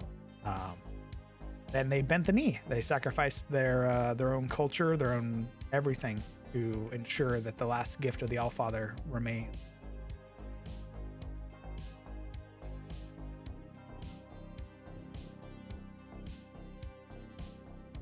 I think Brett would fucking rock in my setting. You carving check. All right, there we go. That works. Yeah. I'm excited for Lords of the Fallen. You guys fighting the Ruiner? That's gonna be fun. Very excited. I saw the boss and I was like, I know that asshole. Yep. That asshole locked me on the bridge for an hour. Yep. Well, surprise, motherfucker. We're doing it again. Fuck. Brett, do you get to play much D&D outside being DM? No, but I also, that's on choice. There is some part of a brain of a DM where you're like, if you are playing in a game, you do have to stop yourself. Yes. Because there have been so many times where somebody asks a question and then I start to speak and I stop and I go, This isn't my game. Wait a minute. Shut the fuck up, Crowned. Wait a minute. and I very gently sort of interlace my fingers and I wait for Brett to be like, is that correct? And I go, smile. Finally, my time. Yeah, I don't like to think. And I forget mechanics all the time. I mean, it makes sense, right? Because if you're running that like 7 games like you were at one fucking point, which is psychotic, by the way. There's only so much you can store in the brain. Absolutely. It's just meat with electricity running through it. Yeah. There's only so much pee you can store in the balls. You know what I'm saying? So true. You just gotta be like, yeah, I trust my players. Yep. Well, yeah, because I mean, cheating in D&D is just cheating yourself, you know? Absolutely. You are robbing yourself of an experience by being like, no, I do have a +5 Holy Avenger. I've always had a DM. Mm-hmm. You go, huh? Okay, man. Yep. I've only ever had one guy cheat. I think I've told that story as well. change his attributes or money, depending on the counter. So he Jesus always had Christ. enough money, always had enough shit. Yeah, if I caught someone cheating, I definitely wouldn't invite them back to the table. I don't think you can. That would just ruin the experience for everybody. Yep. 7 games, how are you still alive? I ask that all the time when I look back at his catalog of games and I go, how? I lose my mind if I'm not doing it. I don't think you can retire, man. I don't think you can. Like, there's that whole thing where like people are like, I've worked for 50 years, time to retire. And then you retire, and within a week, you're like, I'm gonna lose my fucking mind. No, my retirement would just be working on books. That's where I've been. Not saying I don't enjoy DMing, I do, but as far as like a carefree sort of just, you know, I'm making progress, I don't feel shit about myself, all that stuff. It's when I'm working on the book, and I work on like this book, you know, I work on that shit every fucking day, you know. And I spend at least a few hours a day doing something for the book. I haven't been doing that so much recently, and that's because right now it's just the book is pretty much squared away. hey, wrapping up. Yeah, everything I have to do is just at this point housekeeping. Like right now, what I'm doing is I'm going through the item section, and I'm putting a table background to every fucking item. Like that's it. That's all. It's just basic shit, you know. You're chomping at the bit to get to your next book. Yeah, but I also gotta make sure this book is finished and looks great, so that I can be like, great, now give me more money. Yeah, yeah, give me more money. Give me a more lot opportunities, more money. please. Yes. That's all it is. It's not that it's more money. It's give me an opportunity to. I've already proven that I can give you this book. Yep. Give me an opportunity to prove that I can go even further beyond. Yes, and that is exactly it, because there are things in this book. This is a great book. This is gonna be I think this is gonna be an awesome book. Playtesters really seem to be enjoying it. There's a lot of cool content. There's a lot of new ideas, new just design of the book itself. I think is really going to be awesome and cool, and I think you guys are gonna like just how you will be able to digest information in the book. I think it's going to be really good. But there are things in this book that I'm like, damn, I wish I did it this way, you know, which would have definitely required more budget. But that's where I go, hey, if we can raise even more money on the second book, I get to do those things, and it's gonna even make the book, make the new book even better, you know, than this one. So it's always just pushing the limits, seeing how far we can go, then keep doing that. Based. Yes. Round, when is your book coming out? Oh, my book of a lot of plagiarized things. I'm sure that'll come out and not get me in any hot water. Surely. When people look What's at my coming world out? and they go, Isn't this just Dark Souls, Darkest Yeah. Dungeon, Final Fantasy, and Wheel of Time? Very thinly covered in a new paint. Brad, why is your book called Darkest Souls? correct. So, in fact, one of the first big moves to make my world my own was to redo the map. What we're doing right now, baby.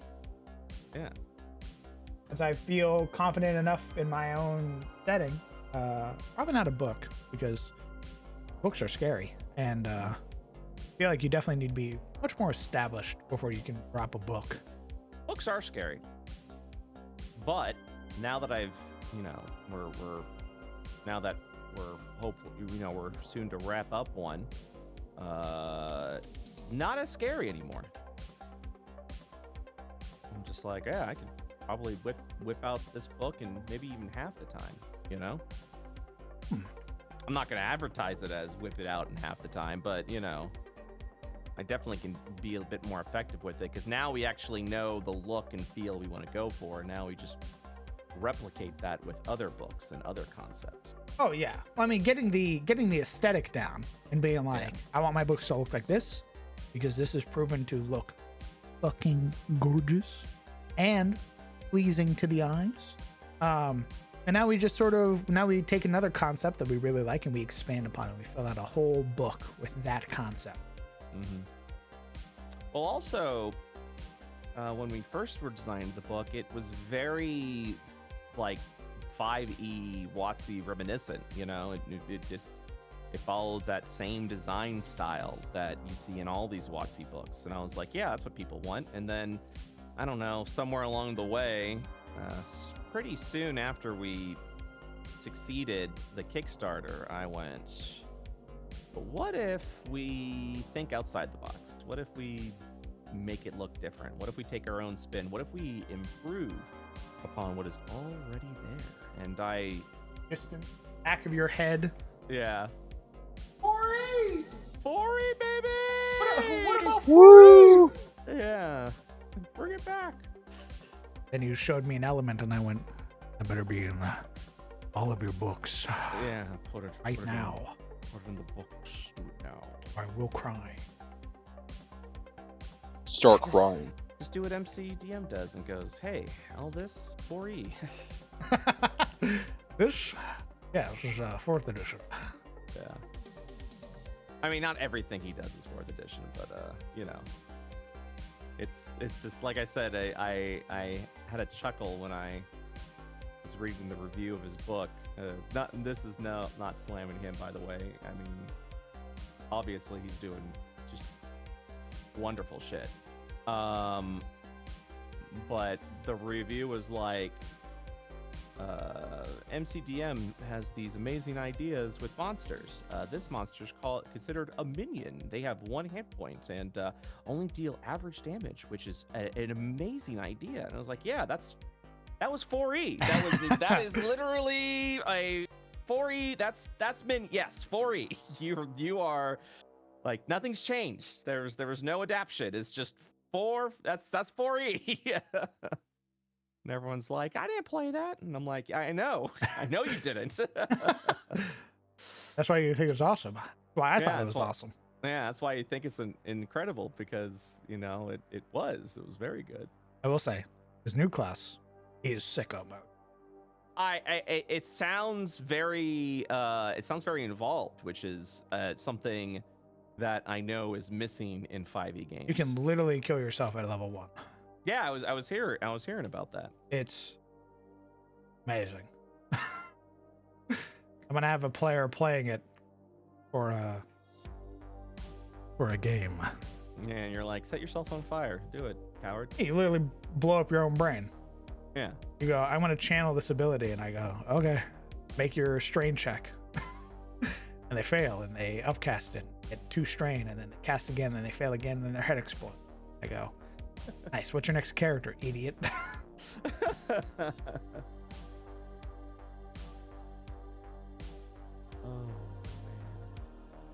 Bone I 4E to the forehead. True. There's nothing original in Descent. I think there's a lot of originality out there. I'm not saying I don't have original ideas. I'm saying that if you looked at my world, you would be like, all right, we get it, Crowned. You like Darkest Dungeon. We get it, crowd. We get it. You like Dark Souls. So I want there to be probably, you know, a little bit more originality in my setting before I feel like that's just you saying that. Oh, I don't think so, man. I feel like I've had people come in and be like, is this just Elden Ring? I go, no. Elden Ring adjacent. Leave me alone. Stop asking questions. I start to foam at the mouth. Yeah, ban that guy. What are you, a copyright lawyer? Who do you represent? Is it Bandai Yeah. Namco? Ooh, wait a minute. Ooh. Oh, I hope I get some sleep tonight. I have not been sleeping. Jesus. Well, it's because we're running games till 11 in the evening. And then I'm wired. I was gonna ask about that. We should run longer. yeah, all right. Let me get right on that. Yeah, that'd be great, actually. Yeah, that Lords of the Fallen. I know it's only paid for like a couple hours. Yeah, we could run for like 8. That'd be great. I would love them to keep paying us so we can keep running it. Be fucking awesome. They're ACG like, hey, Games, please. They're like, hey, we like the first 3 sessions. Can you run another 3 sessions? And I'm like, hey, can you give me the same amount of money you gave me before? Then, yeah, I think we can do that. I think we can absolutely do that, you know? Oh. Yeah. The issue is, since it's a sponsorship deal, and if we were like, hey, we're going to go over, and the sponsorship goes, yeah, okay, sick. Puts away their pocketbook. Yeah. All right. Oh, sick. Thanks, guys. Yeah. Real cool what you're doing. Appreciate that. Yeah. I just gotta eat. Makes sense. Gotta think of the business. Indeed. Can't be giving away shit for free. Yeah. That's too time, much. and time can be spent on books. Yep. Yes. Oh, yes.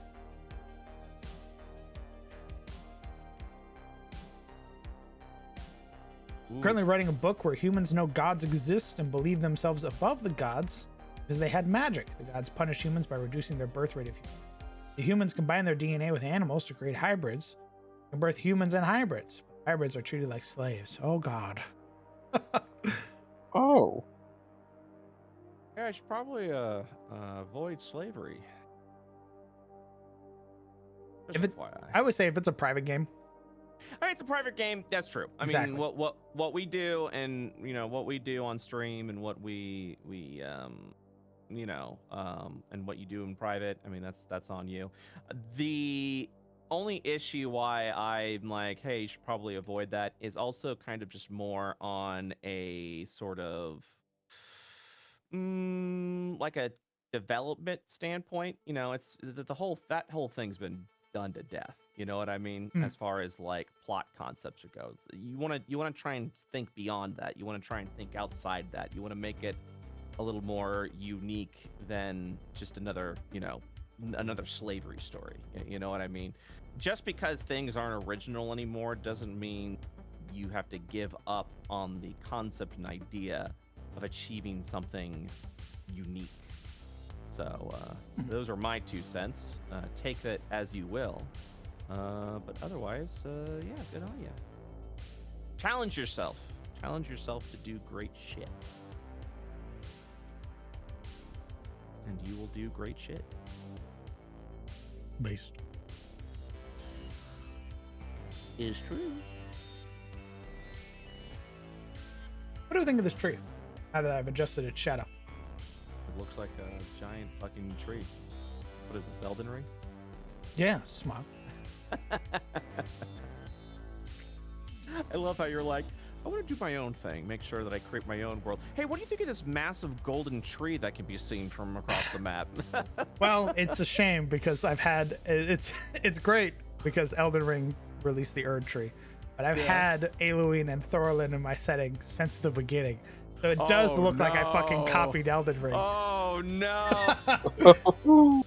Oh, like Eluine has been a pivotal point in all of my story making. So, and people are like, "Oh, it's the Erd tree," and I'm like, "It's not the Erd tree. It was a star." Guys, not this one, I swear. Kahl was not a slave; he was a prisoner. Kahl was captured by a enemy group of an enemy orc tribe, because orcs in my setting reincarnate and they see the soul through the eyes. They can tell who you are by looking in your eyes. And they realized that he was a enemy to their clan who had slew countless of them, captured him and kept him as a prisoner, basically kept him from growing up.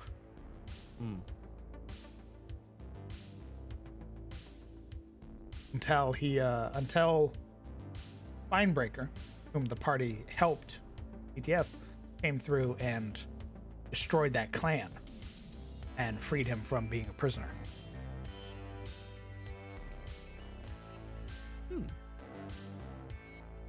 What the fuck? Huh. Yeah, you don't want that.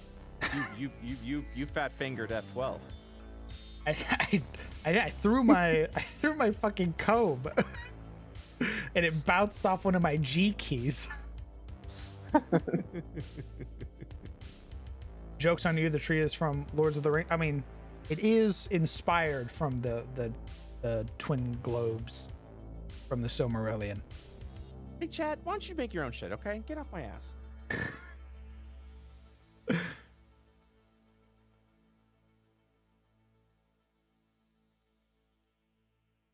I would say Io is that was incredibly original. There's so much shit in there that I'm like, what the fuck? This man's got to be high coming up with stuff like this. Yeah. Are you talking about Tolkien? You. Huh? Oh, wait, what? You saying Io's original as fuck, having played in your world. Oh, thank you. I went, this guy's a psycho. Thank you so much. Child of Ganymede, fucking weird ass celestial bodies. Sure, some of the names are familiar, but their fucking stories are crazy. Thank you. Thank you so much. Thank you so much for playing my game. What I'm saying is, bring over power attacks. The strong attacks, you really like that? Bring them over. No, bring over the whole kit. Let's just change into the Shadows Breach. God, let's add Lords of the Fallen. I'll be the lamp bearer. You really liked that that I'm system. very smitten with the ideas that you've made, so I'm gonna need you to just get that up. Yep. Yeah, I like Parry. Parry's pretty cool. Parry's gonna be especially cool when you start dealing with creatures that have multi-attack. That's when that really begins to shine. Because if you parry at the beginning of a multi-attack, the entire multi-attack is canceled out. Oh. Yep. It's but you have to, give up your action and your reaction to do that. I like that though. Very cool. Yeah. I thought it was a fun idea. Agreed, Stray. Big agree. Thank you. The amount of times I've had to go back and be like, I'm reading this motherfucker's wiki. Because I didn't play any of the other campaigns, right? I'm a brand new guy to IO. So when I hear like Hecaton and shit like that, and I'm like, it took how many people to fight this motherfucker?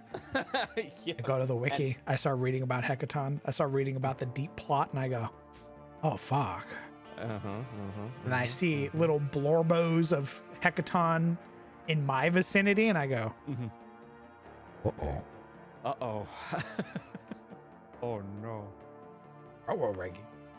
Ruh-roh, Raggy. Hey, what the fuck? Yeah, update this shit. God damn. Well, I will be right back. Okay. Alright.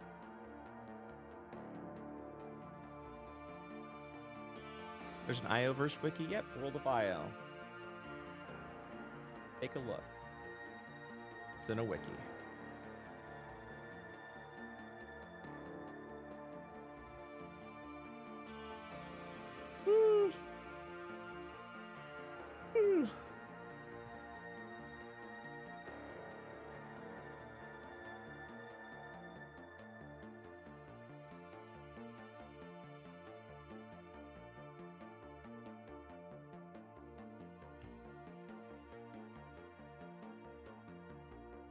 The wiki is managed by the community, which is freaking incredible.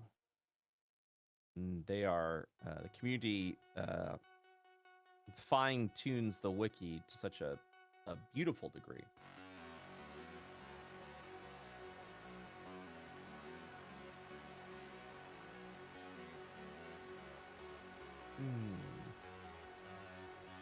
Oh.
Apologies. Caught by the homies. Welcome back.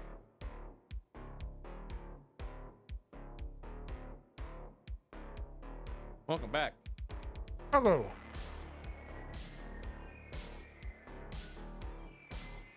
So, I have to sing props for props are due. The number 2 channel currently, the reason why they have so many hours watched, is because they've been doing a Kickstarter this month, trying to raise a bunch of money for their first Kickstarter, Ah, and they've raised over $3 million. Oh, that's Yeah. the spooky one, right? Yes, the crooked Yeah. Goo. And I'm just like, holy shit, Jesus. good for them. yeah, 'cause that's them. Oh, I want to raise that kind of money. How the hell do I raise that kind of money? Absolutely.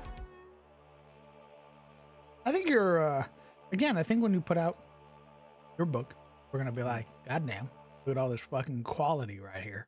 Mm-hmm. You're gonna be like, all right, guys, it's time for my second book. And they go, a second book. We'll see. Like I said, I think I'd be happy with just 200,000 per person. I say just 200,000. Fuck me. Yeah, I'd settle for 200K, I guess. Terrible. Absolutely awful. You want to hear a song I've been listening to? Crown? What song? It quite literally is like I started listening to it and was like, this goes extremely harder than it should for what it is Oh, the yeah? best way I could describe it. I'm very interested. Okay. And like I'm like, hey, huh? Why? All right, hold on one second. Let me see if I can find it.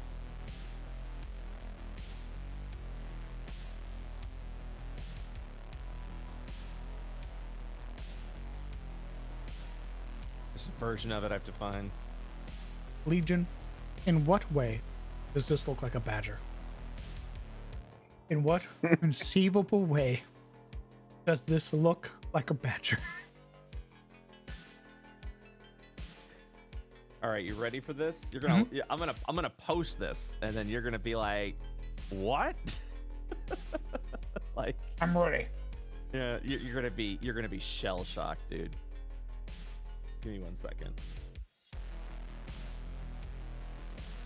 I'm ready. I'm ready to shell shock you. Okay, here we go. I'm gonna post it in the text chat. Yeah, text chat, right? Yeah, Yeah. that works perfectly. Here we go. Get ready. Huh? Oh yeah, that thing does go hard. Hold on.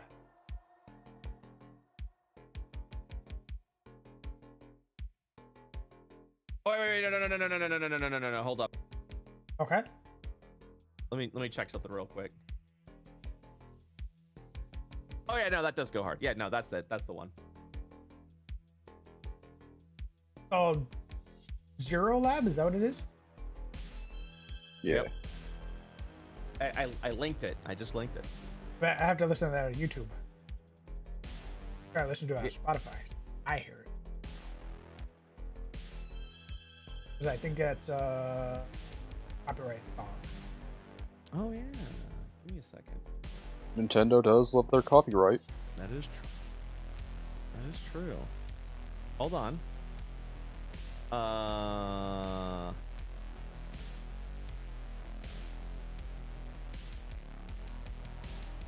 Yeah, you're probably right.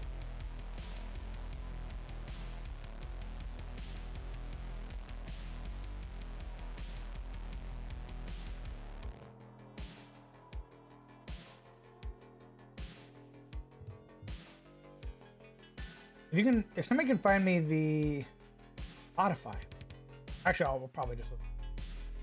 But if you find me the Yes. Spotify, I'll listen to it. I don't think it's gonna be on Spotify. Oh,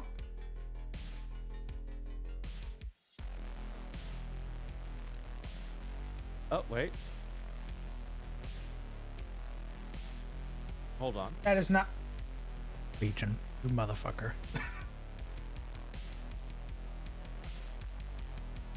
Oh shit.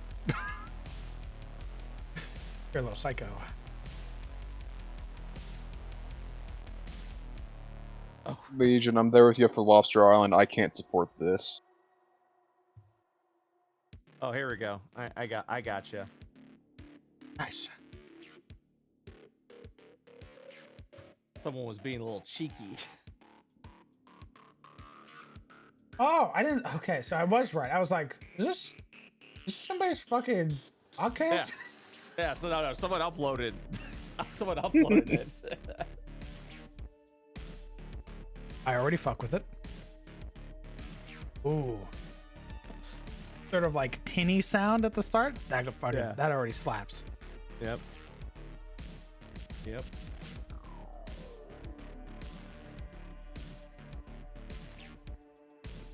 I'm telling you, it goes way harder than it needed to. Oh. Yeah. Oh my god. Yeah.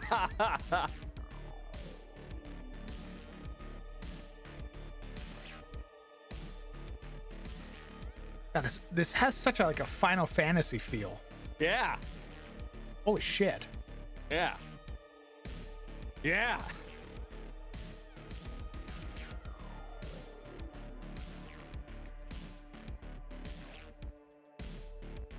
I think it helps that it was also composed by Toby Fox. Be fun. He made Undertale. Yeah, Undertale. Oh. Yeah, Undertale has tons of bops. Mm-hmm. They were like, "Hey, Toby, can you make this thing?" He's like, "I got you." Allow me. Allow me. Ooh.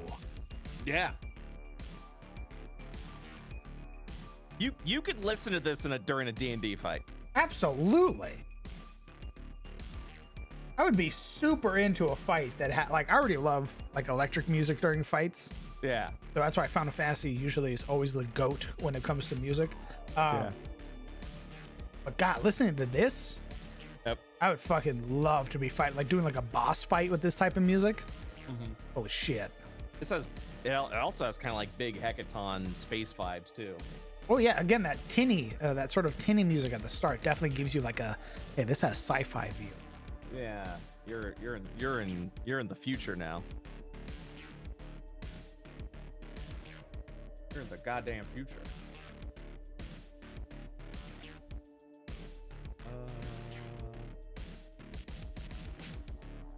Yes.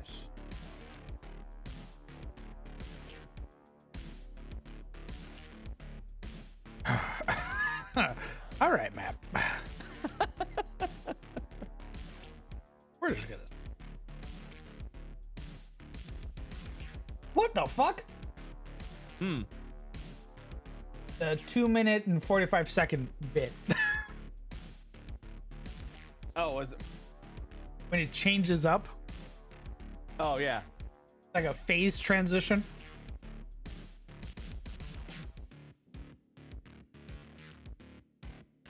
Yep.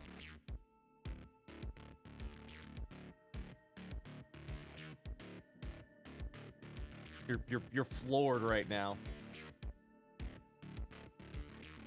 It sounds fucking awesome. You're like, I'm I'm already Yeah, this- imagining boss fights in my head type shit. this is, by the way, the primordial chaos fish was born from this song. I love that. I love that fish even more. I was like, yeah, so I need to I need to work on the primordial chaos fish. I know it's gonna have like, it's gonna go into like different forms and stuff like that. And I was just like, YouTube, final boss theme. Just tell me what you find. And it was like Pokemon, and you're like, you know what? I'm curious. I haven't heard any of this game yet. Let me listen to it. And then I went, huh? Oh my god! And then my mind opened and went, okay, all right. All right, let's go. Let's All is right with the world. let's do this. It is like you can literally like listen to this thing and imagine like every round this gargantuan fish flying in the air, just shifting in different elemental forms as it's like summoning elementals every fucking round. And you just legendary action, then cast some massive fucking spell, and then next round we do it all again, all while this music's playing and you're fighting this fish in literal hell, because that is where you catch the fish. Oh yeah, it has that like, it does have that like Final Fantasy feel. It also has like almost like a Terraria feel too. Yep. Like I feel like I'm fighting Moonlord type shit. Yep. Because to fight the primordial chaos fish, you first have to catch it, and it is the hardest fish to catch in the game. I love that. It's a DC 30 catch. So you got to be a badass fisherman. And then let me see if I can find this real quick. I keep getting distracted. Let me load up the hells. Let me load up the hell section. Have you ever played Hi-Fi Rush? Yes, I love Corsica. Yes. Okay. So here's the deal. It's a level 20 fish, which means a DC 30 to catch. You have to roll 5 successes out of 9 attempts to catch this thing. Ooh. Yeah. Just hit that bid at 240? Yeah, dog. It's like, hey, what if we changed up genres real quick? Yep. And then after you successfully reel in the fish, good news, the combat begins. Ooh, it's fight time, idiot. It's fight time. This thing's a CR25. Good luck. Oh. By the way, there's only one in existence. Once you catch and defeat this thing, you don't get to do it again. You win. Yeah. Guess what? The ultimate win condition for D&D, and it actually means something. Yep.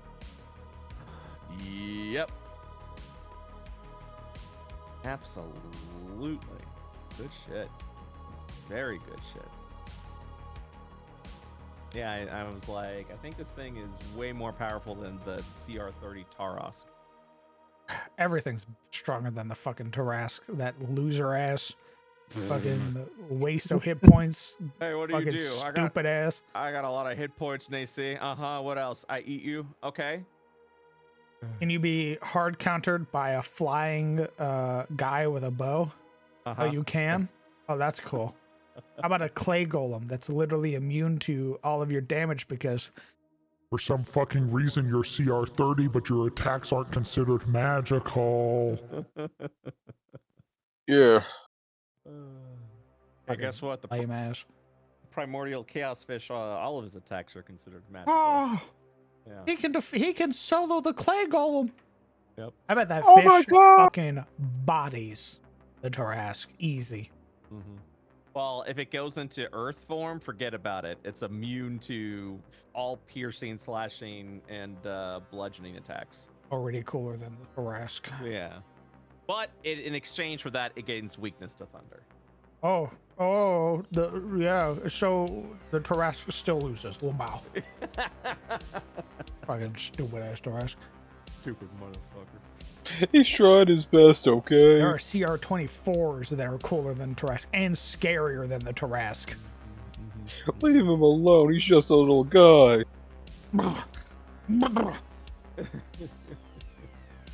the fuck out. Always roast the Tarask.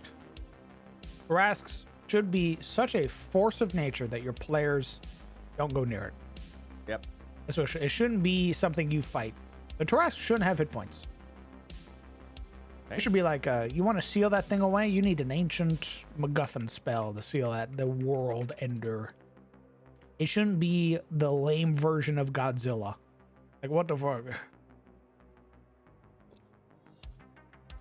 All right, Crowned. Are you ready? Yeah. You don't even know what you're ready for. I'm always ready. God damn, I think he's ready. Pull up. Let me cook. We're letting him cook. Let me cook first. Should we be letting a raccoon cook? Yeah, I'll see why not. I mean, have you seen Vizika? Vizika's a special case. We don't let her cook. She just sort of does it on her own. We don't really get a say. I go, hey, you probably shouldn't do that. She goes, it's fine. And then doom happens. She's never punished. Literally. Hold on, I'm cooking. I want it to be stated, Brett will let you get away with murder if you play a Rackling in his setting.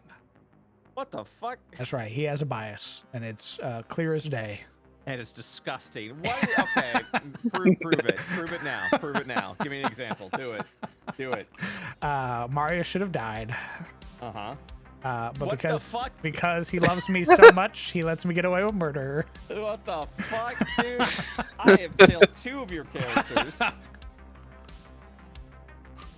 I killed your characters so fucking hard, I sacrificed an entire series for it. I went, man, sure sucks that the ideal party has to get shaken up by this player's death. Well, that's what the dice dictates, and I don't fucking care about my career if that's what it means. 10 out of 10, would sacrifice Veldrin again. Because if you're telling me would I rather have a popular D&D show or sacrifice my ideals of the dice tells the story, then yeah, I will never sacrifice those ideals. Why I still catch some flack for it. The idea of rolling all of my rolls in front of my players. Yeah.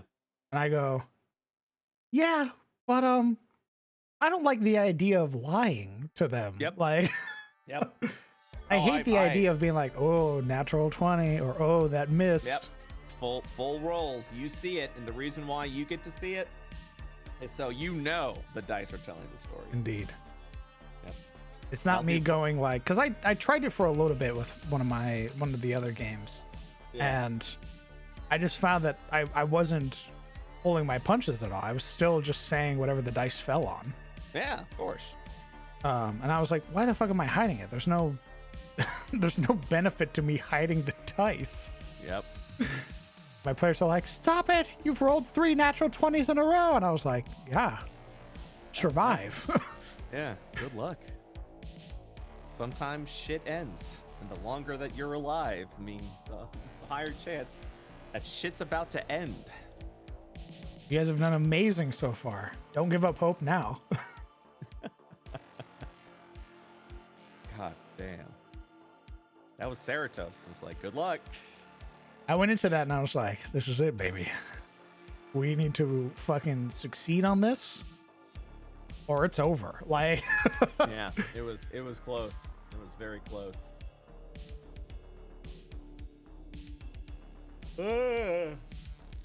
Why? What's taking you so long? God damn it.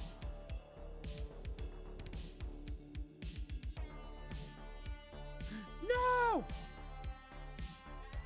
hiding also makes combat so much slower, needing to wait for the DM to say what they roll or not. Yeah. Look, if you die, you die. I don't know what to tell you. Yeah, I also feel that. I wish my players would sort of. My hope was with Veldrin's death, my players would realize, yeah, you can really like a character, but sometimes a character's death does shape the story. Yep. And sometimes you shouldn't be so attached to your character that even the idea of conflict frightens you. You shouldn't do that Yep. because Yep. you won't be playing the game anymore. That is correct. It's okay to die. Sometimes. Sometimes your character dying what the story needs. Needs a little bit of that drama. That's just the way it is. That's just the way it is. Do-do, do-do, do-do. Sometimes your character needs to die. Do-do, do-do. Yeah, death isn't the end. I always tell my players that. I was like, death isn't the end. The only time a character truly dies is if you tell me you don't want to play that character anymore. If you say, I don't want to play Veldrin, Yeah. I'm sure that if the party got high enough level, they could find a way to bring Belgium back. Yep. You just got to go with it.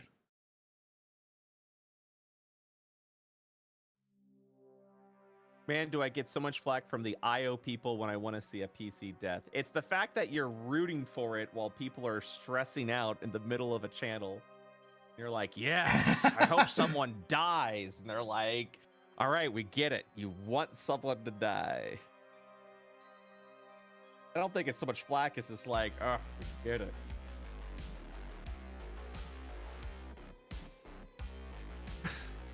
I think it's great. I know Chad also gets a little annoyed with me because I go, yeah, I hope Marius dies. Yeah. They're like, stop it. And I'm like, no. Imagine the storytelling that comes about when Marius dies. Like, holy fuck. You guys thought Cheats was bad. Now, wait till Marius dies, dog. It I would be curious if Momo would even continue Cheats if Marius died. We've talked about it. She would. Oh wow, okay. Yeah, because I feel like Cheats in a way is sometimes almost not dependent on Marius in the fact of like hey, I wanna, but there's so many things that ends up being where like Marius, like Cheats would have, would be in so much danger if Marius wasn't being Marius, essentially, Yeah. And that's mostly because of not recklessness, but Cheats definitely is like a charge forward kind of Absolutely. person. So. There's very little like concern for her own well-being. Flawed with that, but I mean it is that sort of yin and yang that is Marius and Cheats, where Cheats goes all out while Marius is a little bit more reserved and a little bit more strategic, which creates a very good balance because it allows Cheats to be aggressive when she needs to be to balance out your preparedness. So if one it goes away, the other is going to, I feel, would struggle. Absolutely. Marius would have died a number of times if it weren't for Cheats going like all out, like going sicko mode. Yep. Yep. She's like, I'm going to purposefully provoke AOPS and shit like that. Yep. So they can't do things against the unconscious Marius, who has more than I think anybody else in the, aside from Vanya recently. Yes. Because Vanya just had some really unfortunate situations that she found herself in the facility. Marius is the one who's gone unconscious the most. Just because of like poor roles or poor planning on my part. Let me tell you right now, if you guys are enjoying season 2 of Into the Shadows Breach, we haven't even begun. That's true. We did basically leave, and then I went Dungeon. Brett went, okay, dungeon time. He's basically been catering to my wills and wishes. I I demand things of the DM. The DM is very generous and says, here you go. Here you go. Well, also, excuse me. It still had, that dungeon had a lot of lore to it too, so. I fucking, oh my God, bro. Being able to be like, I hack into the computer. Give me lore. I felt great. Yep. So we haven't even started. This season's gonna get nuts. And it's all gonna start once you guys get to the Senate. When we arrive in Kathos. And I look around and I go, uh-oh. What happened here? Ruh-roh. Yeah, it's gonna be a good season, good story. Lots of travel. I do like that. I feel like we're gonna be probably not the barge, but I do feel like there's gonna be a lot of like finding modes of transportation to get around, to talk to people and meet people. Yep. We probably would have never met in the first place. I feel like it's gonna be a lot of people getting out of their comfort zone. I think aside from cheats, Marius is the only one who's been outside of Asmodia. Anya hasn't. Earth hasn't. And that's shown by their characters when they interact with Marius. And Marius is like, yeah, it's a synthetic material that I make my armor out of. He's like, just call it magic. I was like, oh, you're gonna fucking hate Arkman, buddy.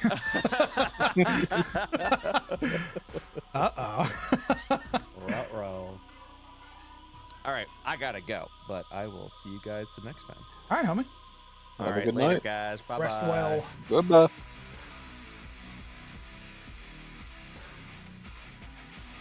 You guys are such Dude. fantastic role players to see what sort of story you guys can tell with death. Oh yeah, like I still love the moment with Gabriel reacting to Legends.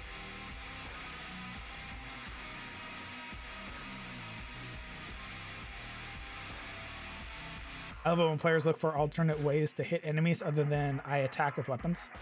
Same. That's why I try to facilitate. I want to facilitate that more in my dungeon.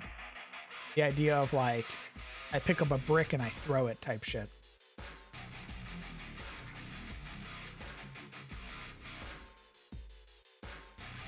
It's an oddball question. If you could be given a chance to add one villain from WoW for free, no strings attached, what villain would that be? You could add one villain from WoW? Oh, like take a villain from WoW and put it into my settings, Skullthrone?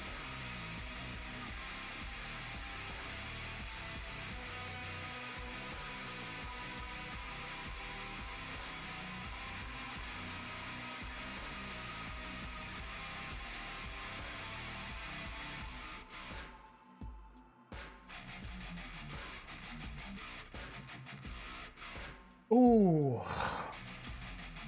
Well, I would say the obvious answer, of course, is the iconic Arthas Menethil, the first Death Knight, the Lich King. But I feel like WoW has so many iconic villains. Like even looking at like Hellscream. Adding Garrosh, adding the Elemental Lords would be dope. Adding even like Sindragosa. Like there are so many cool villains in World of Warcraft. I don't know who I would add. I think the obvious answer, I think the easiest answer rather would probably be the Lich King. I feel like that's the easiest. Galakrond. Ooh. Galakrond's a great choice. Kel'Thuzad. Ooh. Ooh, Galakrond is a great choice. We love big dragons in this house.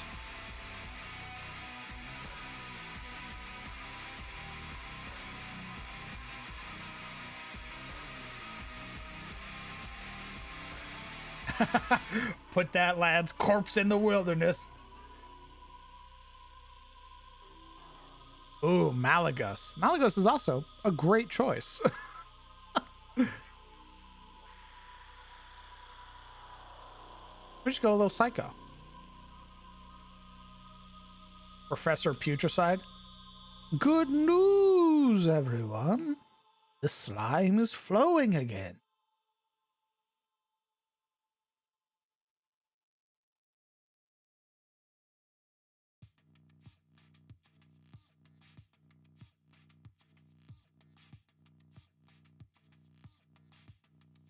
God. Jesus Christ, Kelly. I don't know if y'all can hear that.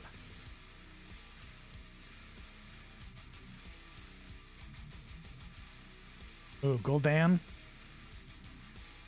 You know, I like the original iteration of Gul'dan. They've just reused him so many times now. I'm just sort of like, ugh.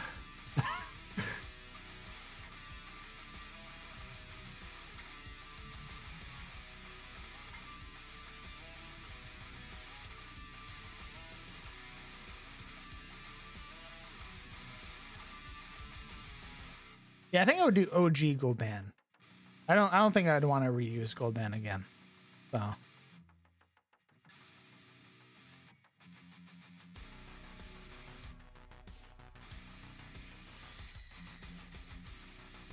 need to pull up.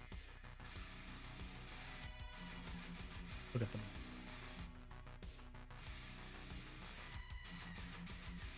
Umbrella. This whole northern area mountain. What do you guys think of it being like this?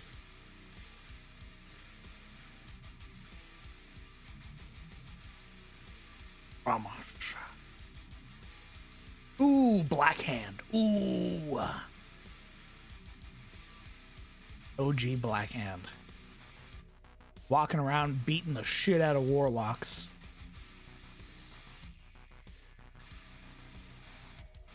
Yogg-Saron or Cthulhu? Ooh, you are already dead. Where did I use that?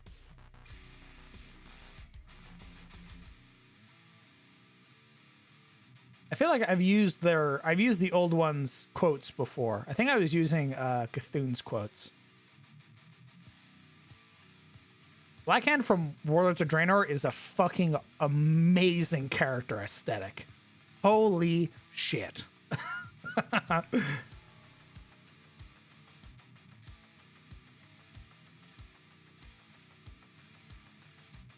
Flip the script and go Frostlich. I mean, why don't we just go Dreadlord Jaina? I like Jaina as she is. I've always liked Jaina. Even being a Garrosh fan and being like Garrosh is my war chief, he did nothing wrong. I still liked Jaina. Frostlich is better. Yeah, when Theramore got nuked and she was gonna literally drown Orgrimmar, I was hoping that she did. Like, I was like, God, that would be so fucking dope. But then I think it was Caligos came in and it was like, hey, don't do it. And then Thrall tried talking to her and she beat the shit out of Thrall and told Thrall to get lost.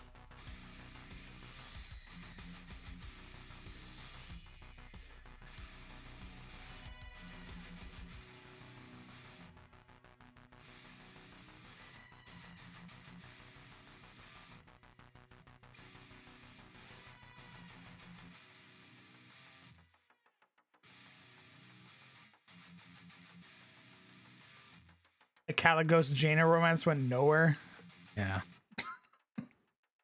There were a lot of things in fucking World of Warcraft that went nowhere.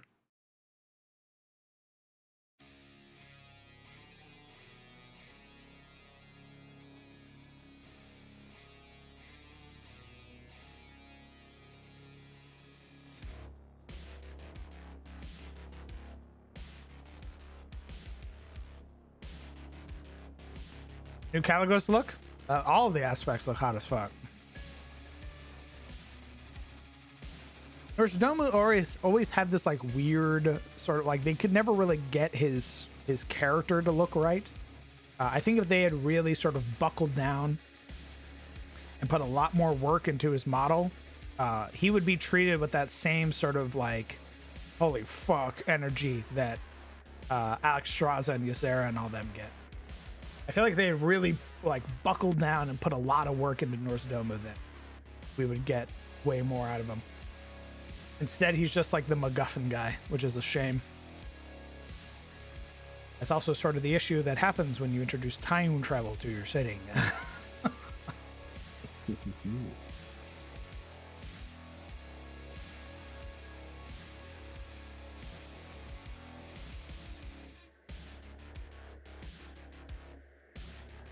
Shouldn't have been an elf. Yeah.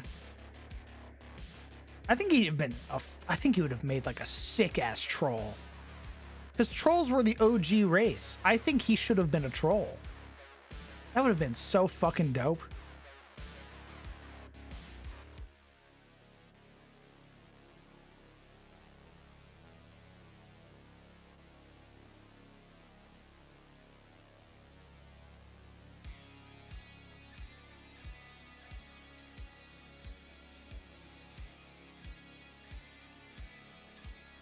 do you guys think of this right now? Mountains I have right now.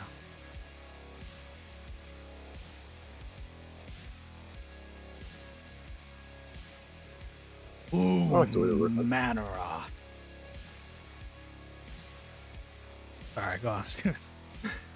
Also, I like the way they look.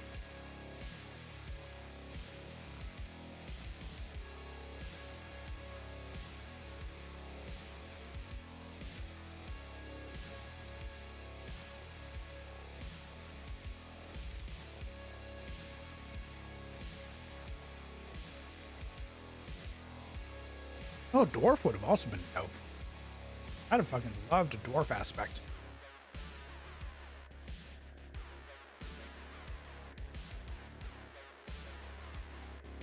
I'm really liking how it is. Good. I dig them. I like how the mountains seem to converge on the trees. Maybe the mountains are the tree's roots. Wow.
Ugh.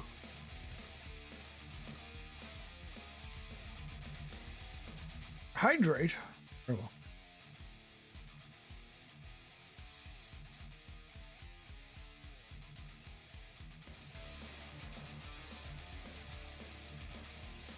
Okay. I'm thinking I'm gonna add some small little mountain ranges. Probably like here.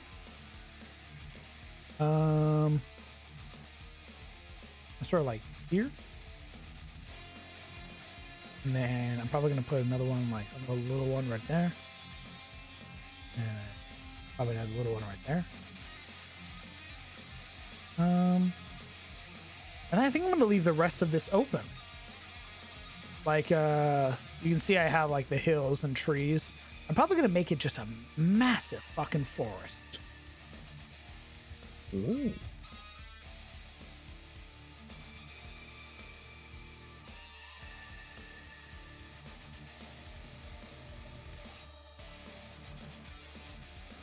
I think this is funny you mentioned that, Legion. I think this is Shademore.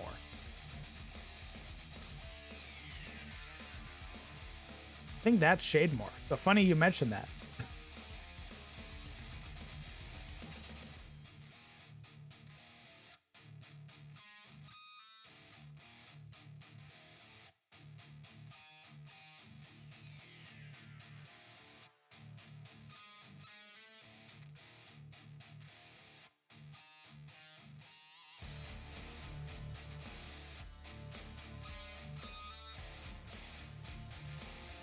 What about the other one? No, this is not called Gorilla Coast. It's called the Witchlight Coast. They are known as the Sudali Covenant. And they are one of the few people on Carousel who have been able to resist the Empire. They are made up of marquises or trade princes who run their own city-states.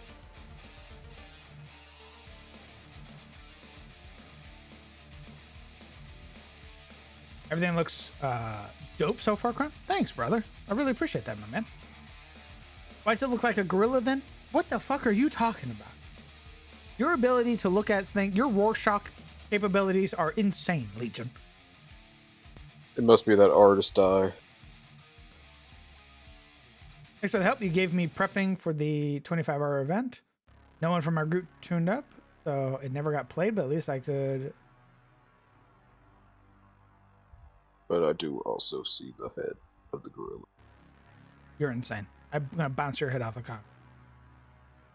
The side. No. Shut up, Chad. We're not looking at that.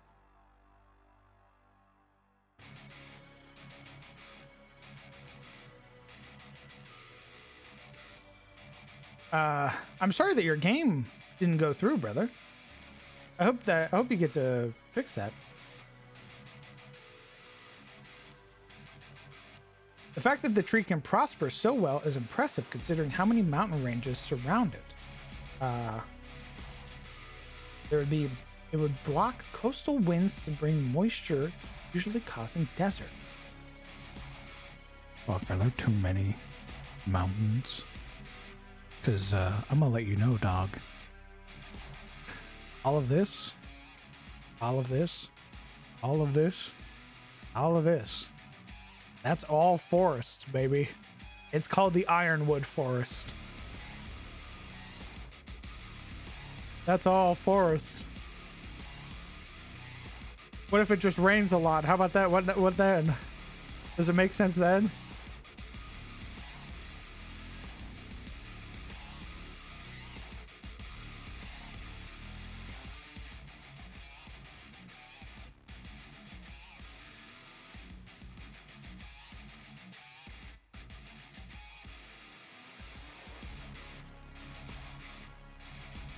No, it's not wood made out of iron. It's just an incredibly thick forest that acts as a bulwark, basically, for the main tree.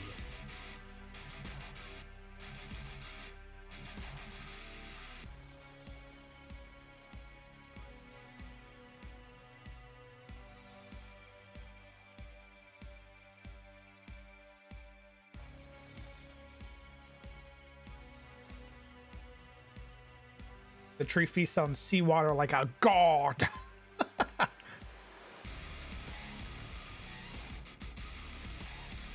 It's basically the forest from Final Fantasy XIV.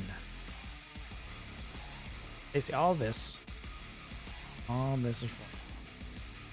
All this is forest. Forest. All forest, baby.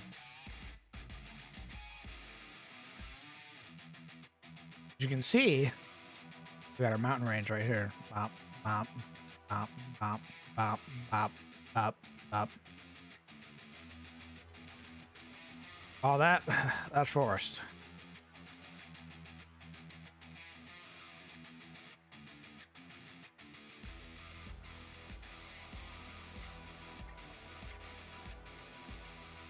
Ooh, like an equivalent.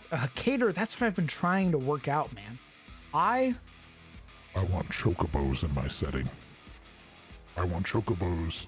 I want them to replace horses. I want chocobos. I think chocobos are cool as fuck. And I want them in my world somehow. I want them. I want to feed chocobo Gishel greens, and I want it to be my best friend. Then I want to summon Meteor on my enemies. I mean, yes.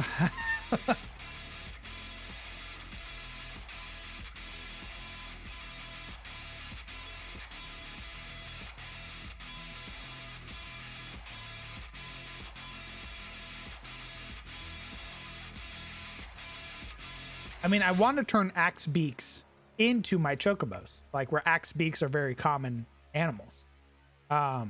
Like there's like wild ones, and then there are the domesticated ones. And you just treat them like a horse, like how you would break in a stallion, a buck. You would break in an axe beak the same way. I wouldn't get rid of horses altogether because there is the aesthetic of knights riding on horses and shit like that. But I would make them like common beasts of burden. They would share very similar vibes with horses.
All right, Momo came in and she brought me some banana bread.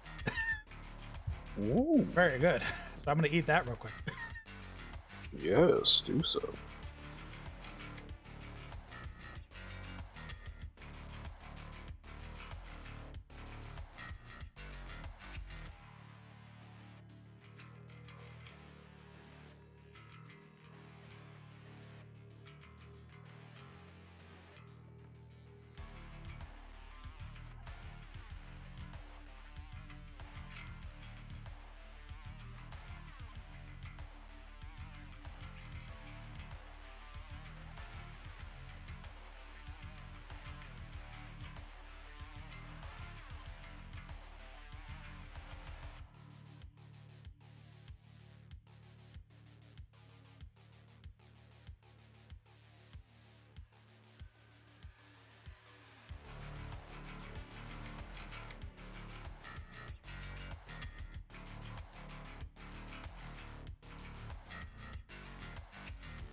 Holy fuck. I think that's the best banana bread she's ever made. Holy shit. Really? God damn. Yeah, at first I was like, oh yeah, I could use a little sugar. And then I ate it some more and I went, oh my fucking god, I'm a moron. It tastes amazing. No, I didn't. No, she didn't bring enough for the class. She brought enough for me and me only.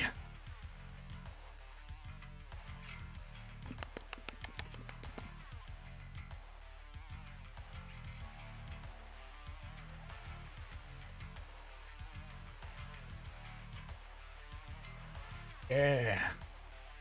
Yeah. My banana bread.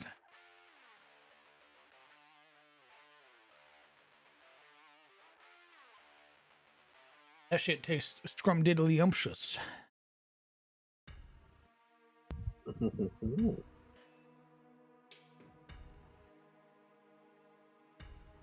Will I have blueberry bread? Yeah, hell. I'm in your walls. I already ate your.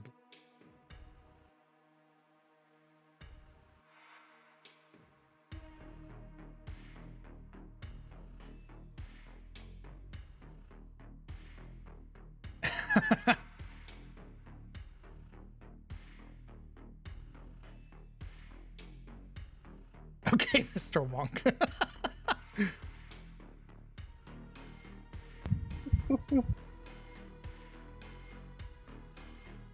God damn.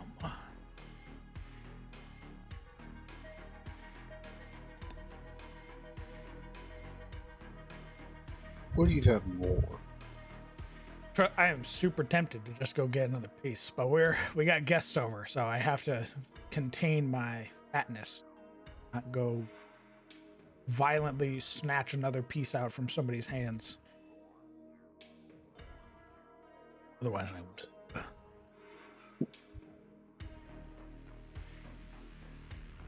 Mr. President, no! Me violently ripping the bread out of their hand. Give me that. Go take Sizzle's piece right now. Replace Shade's horses with chocobos. Oh my god, so he knows how to touch a bird. Jesus. Oh. Oh my god.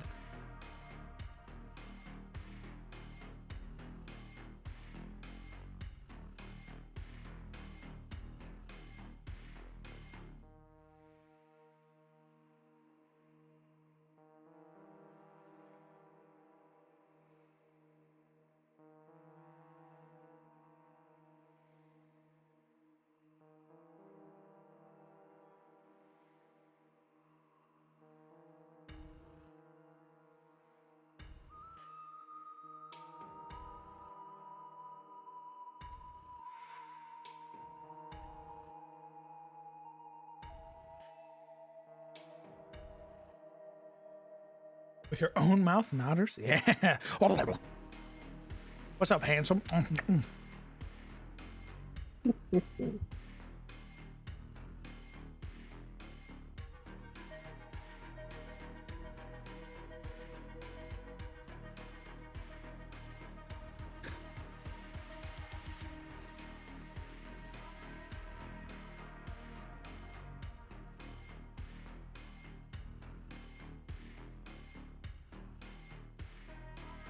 I'll never be able to shake the husband stealer allegations. That's brand recognition now. True. People go, Crown DM? Ain't that the guy who steals other streamers' husbands? Hell yeah, he is. That's my DM right there. That's my streamer.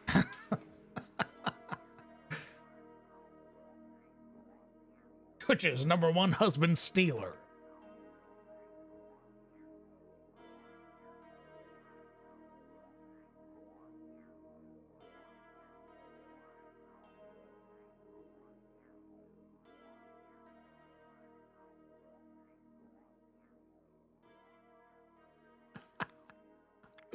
Not even a competition anymore.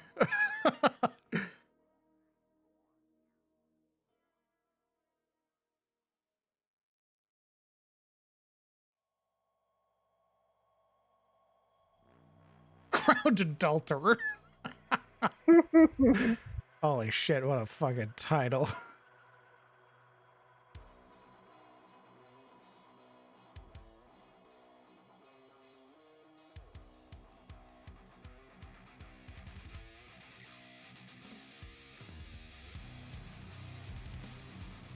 Matt Mercer's been married for a long time. To Marisha Ray.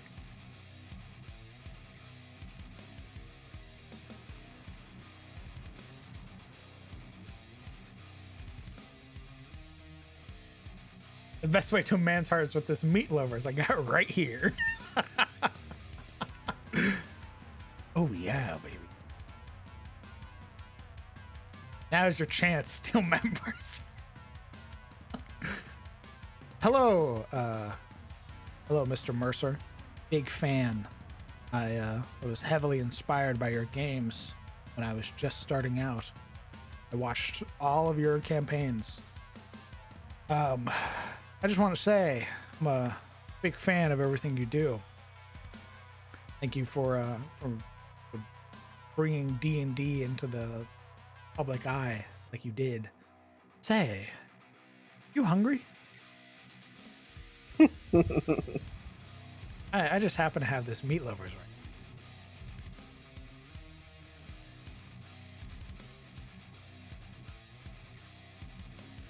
Bow and bite it are awesome.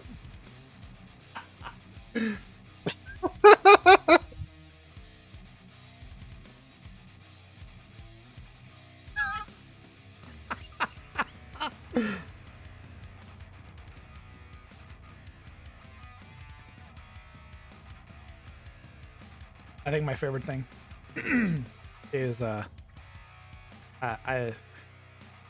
talk about stealing husbands and then I watch my view count drop. It is a necessary sacrifice. I am willing to make it.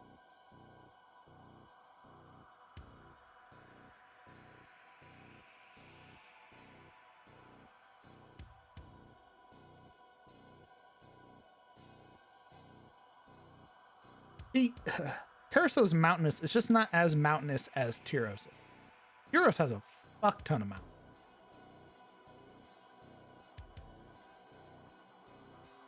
You know you're made when all the sexual orientations are after you? True.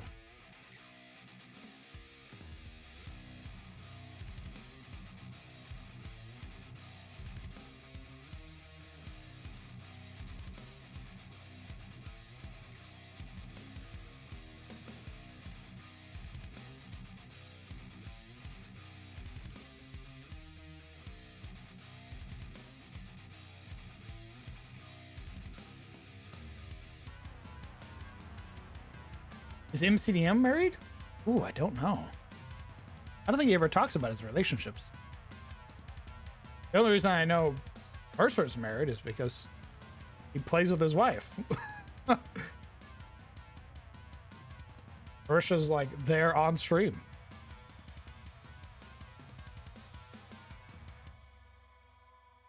Sam Riegel married? I think Sam is married.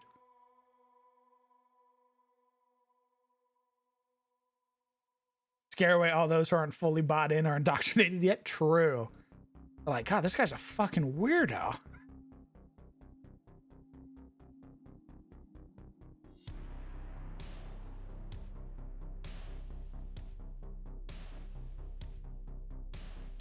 Yeah, me going, Liam, my God, I'm such a big fan of your you doing your voice work for Illidan in World of Warcraft.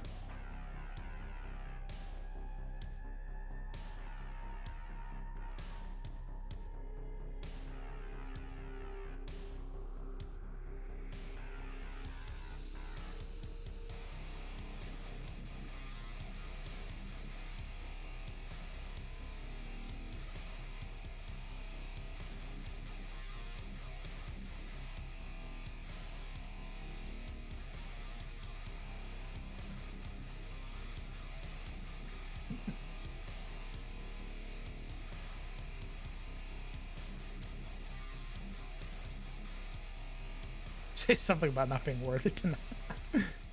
Yeah, I believe everybody who plays is married. I believe even Ashley's married. Ashley Johnson. Yeah, she's married to the guy who used to do talks.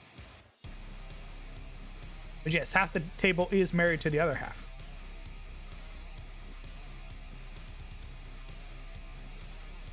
Yeah, Brian Foster. Not anymore, she isn't. What? Huh?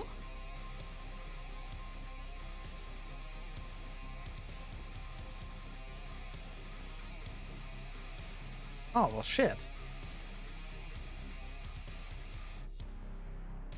Oh. Oh, no. God damn it, dog. Fuck, man.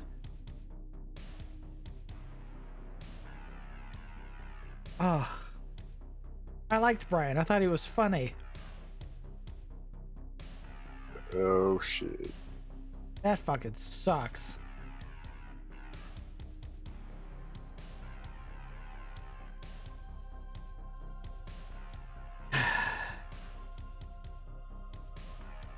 Well, shit.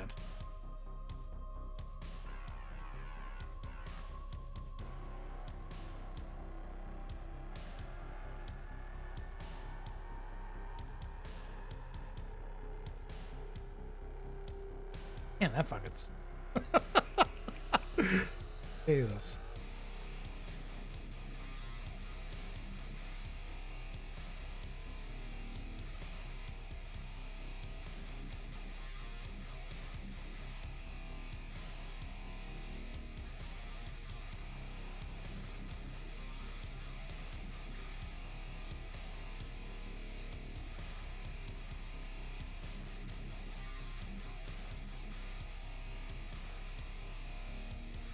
Damn. Well, shit. I'm gonna take a piss. I'll be back. Alright.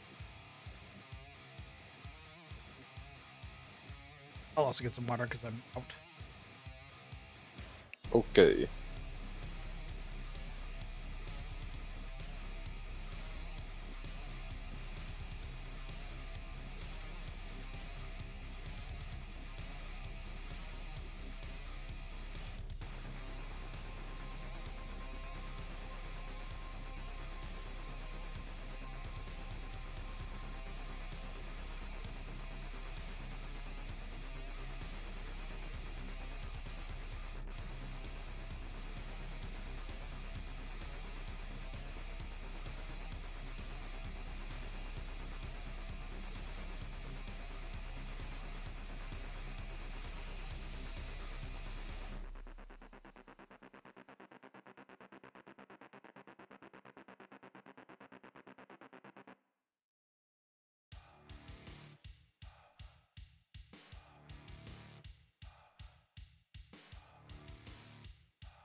back.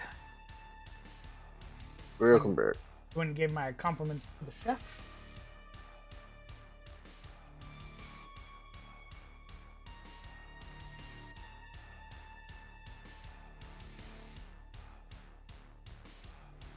Okay.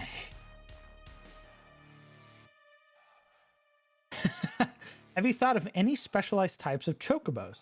Like chunky types that have a huge carrying weight ability, some with broader wings that then glide a farther distance, or even more hype-focused runner-type chocobos that are used for either scouts or messengers? Yes. I love every type of chocobo that exists in Final Fantasy XIV. I want to make them exist in my world, Smart. Were you able to get another slice of banana bread?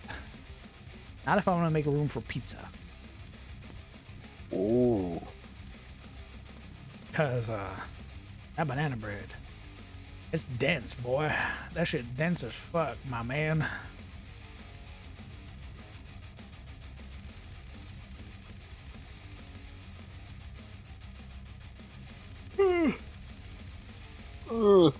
Hey, What?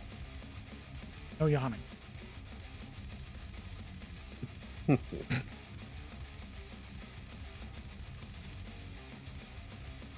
I think there is a meat lover's pizza in there. Let's see. We have in the house currently, because we'll get another person tomorrow. Currently, we have Momo, myself, Zurich, Kellen, Striker, Rothmar, Heavy, Kieran, Fizzle.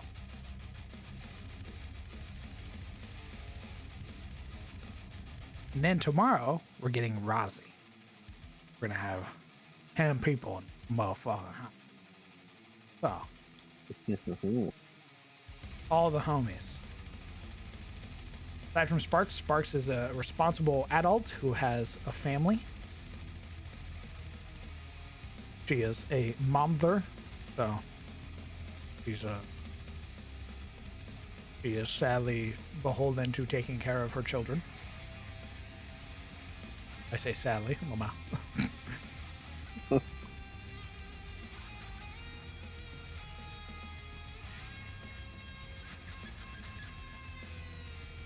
That's a big house, right? I mean, we have a big house. It's a 5-bedroom.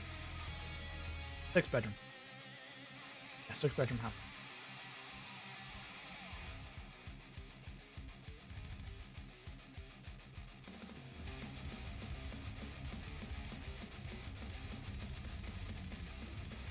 College days. Who's floor eeping? I don't think anybody's floor eeping. I think everybody has like a nice little spot to themselves. Momo's house is very nice. Share a bed. Whoa.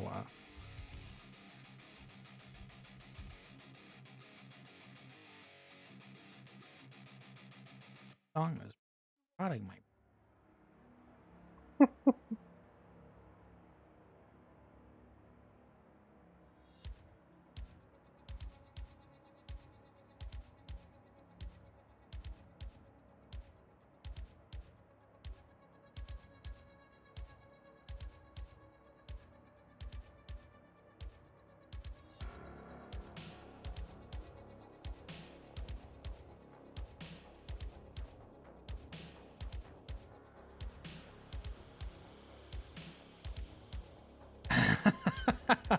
That's right. In all of the fanfics I've read, there's only ever one bed. The characters are forced to share.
When our DM acquired children, we had toned down the insanely long session days.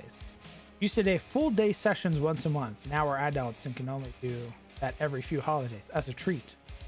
I feel like every adult D&D player has a similar story. I mean, it depends. I possess no child. Therefore, I can run crazy long sessions. And most of my players, save for one, also possesses no child. So we're able to get away with a lot more. I'm sure that'll change as life continues on and progresses. This is a luxury, a blessing, so to speak, that will not last forever. Life indeed happens. No matter how much you try to staunch the flow of time. Next year, I will be 30 years old. Yet I don't feel it. But I'm certain once I hit 30, times will change.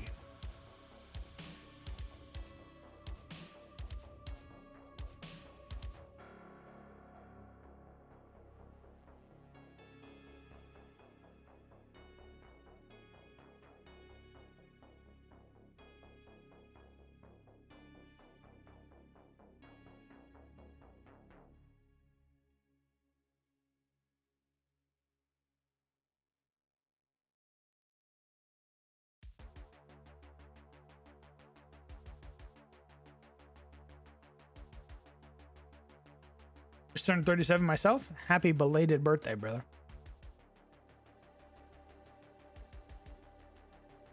Can you imagine a character in a D&D on a quest while raising children? I could, yeah. Children are overrated. Just have nephews and nieces, all the good parts of kids without having to actually take care of them.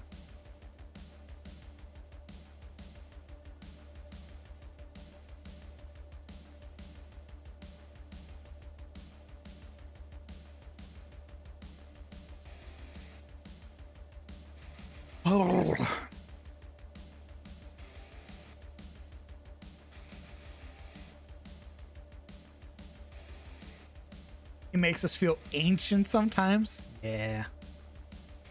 Yeah.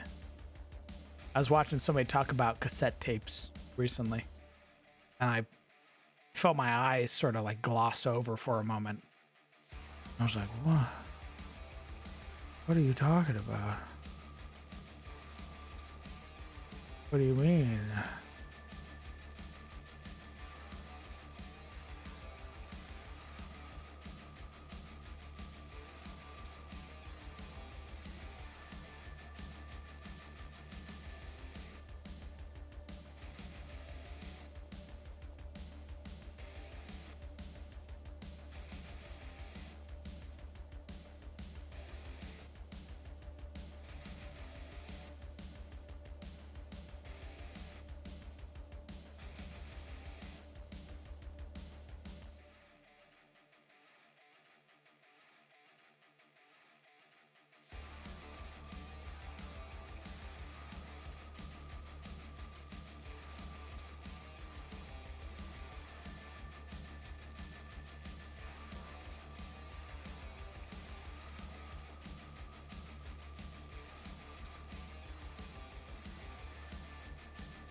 Someone says their birthday's in the 2000s. I feel myself decay just a bit more.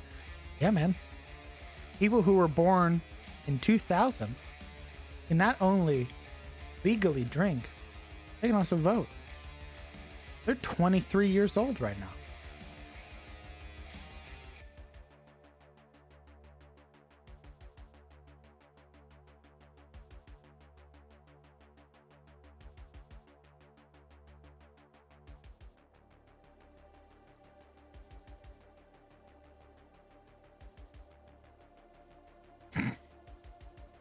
There are people who were born who have no idea what the fuck 9/11 was.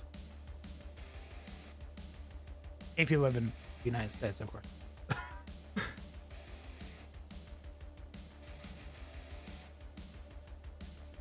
They're teaching kids in school right now going through American history. What happened on September 11th, 2001? That's in a history book. A history book.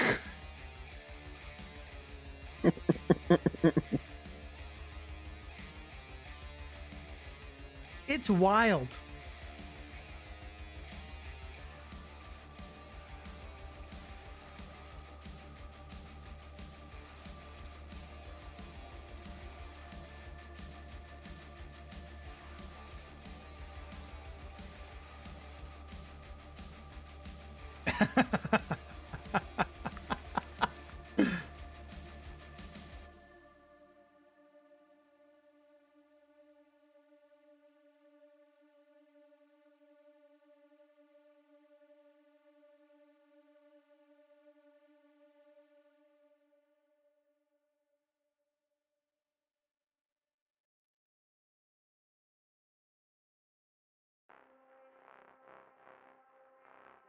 Really? Well, I guess I wasn't learning about it in like 2013 or anything. So I guess it makes sense that there are some places that you learn about it. But I never had that taught to me.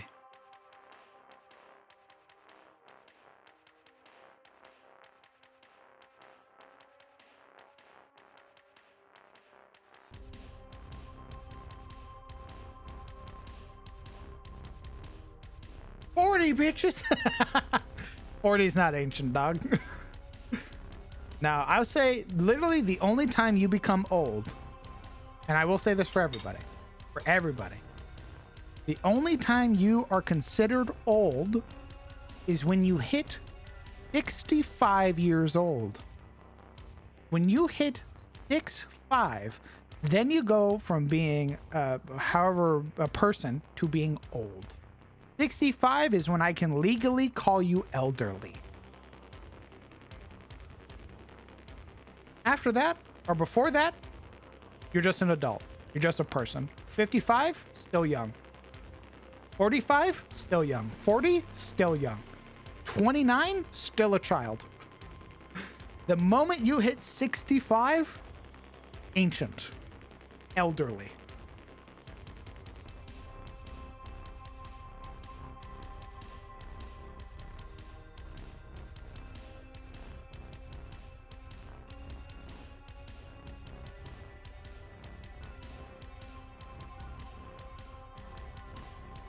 Can I get a senior's discount?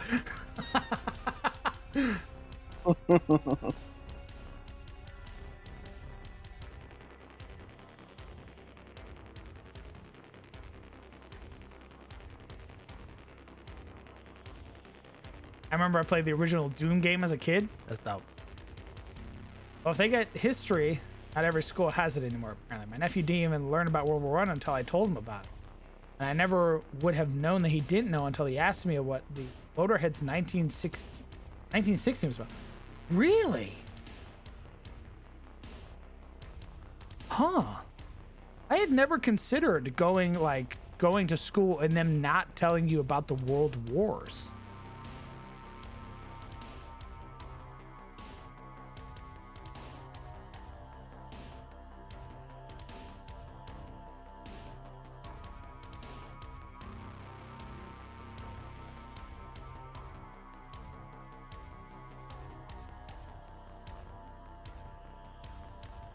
I saw the live action Power Rangers movies. I think I did too. The one with the purple slime?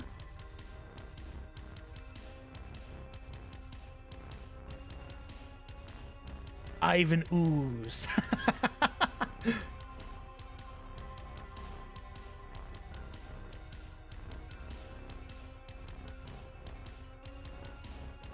I always joked with my parents that you aren't old until you hit 50.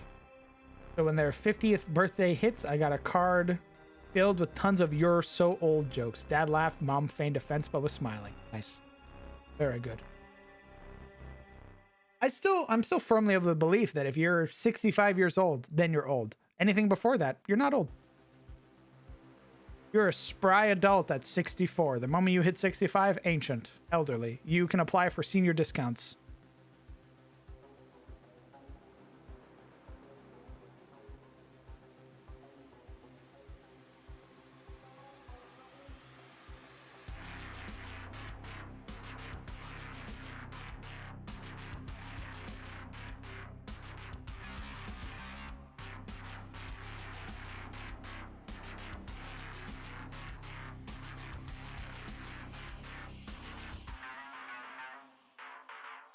Ooh. That feels good. Those little mountain ranges on there, those feel good. Yeah.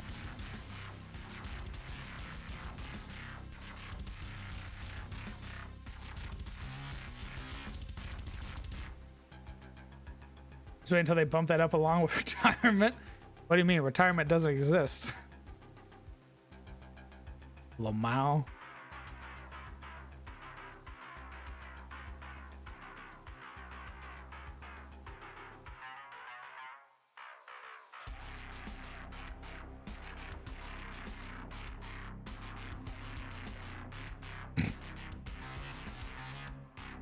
Retirement, that's the real joke. Ooh, depression.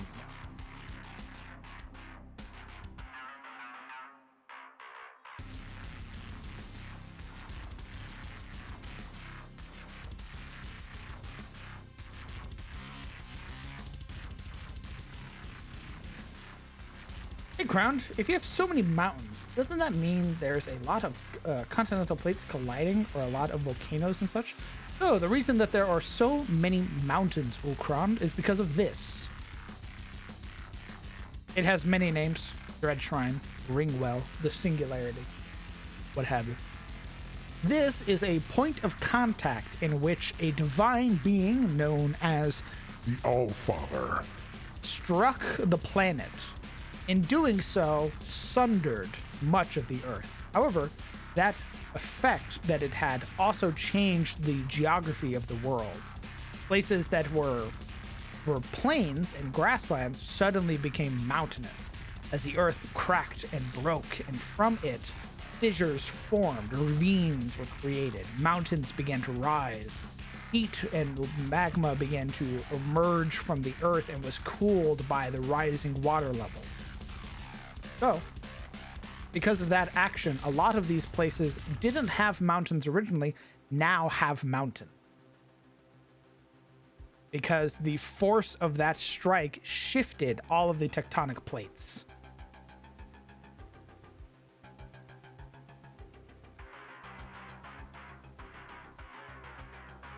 This is a dystopian hellscape? Got it. I mean, to some, yes. To some, yes. There are some who believe that the golden age of the world passed long ago, and you're basically living in the post-apocalypse. Because that's what this is. The apocalypse happened, it's the age of woe, and now it's post-apocalypse.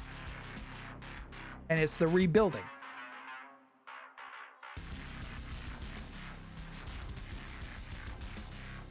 Where's the Sectili reside now? Ooh, great question. We do need to make the Night Finmire.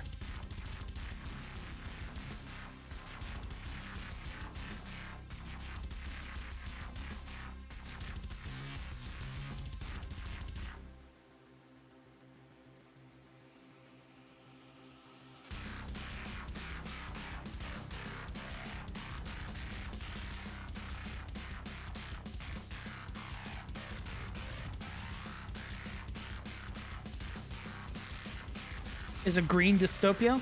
Very good. Do villages technically exist? Of course.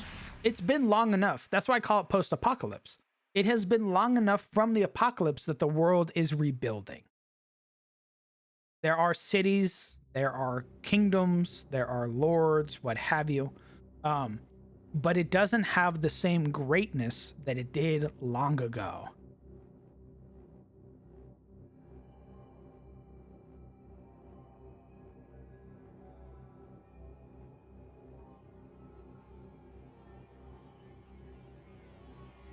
Map looking hella good. Thank you, brother.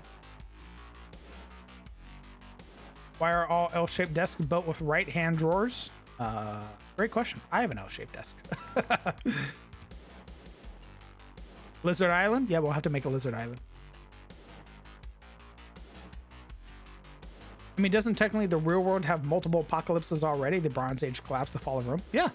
That's where I get my idea from, is that there are people, historians, you know, philosophers, everything like that, who believe that we're basically just, it's the post-apocalypse. That the greatest period of time already happened, and everything after that is just, it's just waiting out the clock.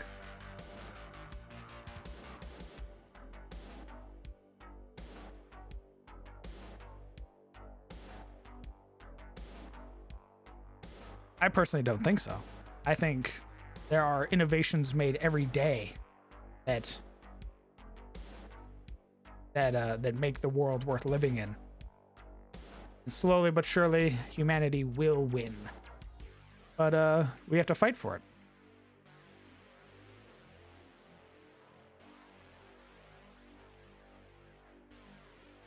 Greatness came and went. The rest sucks. There are people who think like that. There are plenty of nihilists in the world who believe that greatness already came.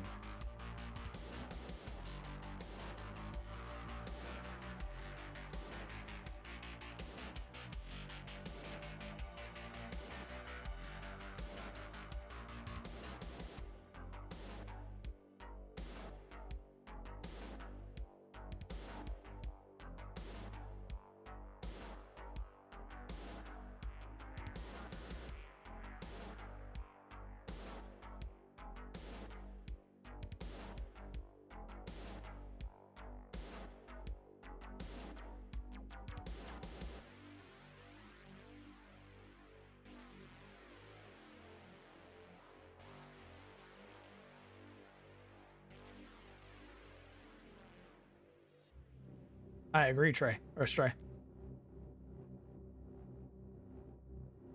Trade must be a hassle. It was. You should have seen the world before, Ulkrond. Holy fuck. Let me show you. This was the world before my recent changes.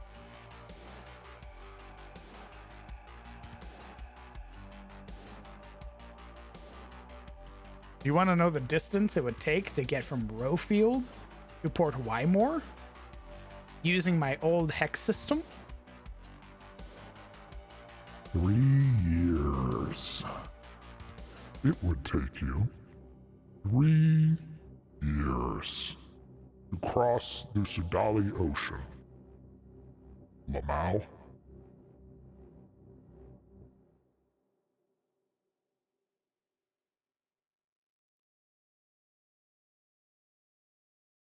So now we've brought it closer together.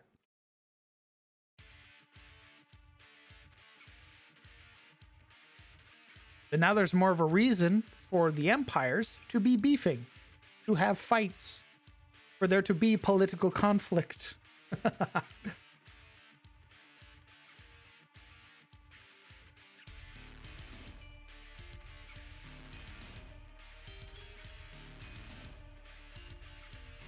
So what you need is a trade guild. Trade guild. That could be interesting. I hope there's still more of the world to discover. There's a fuck ton of the world to discover. There is a massive amount of the world to discover. Allow me to show you the wilderness.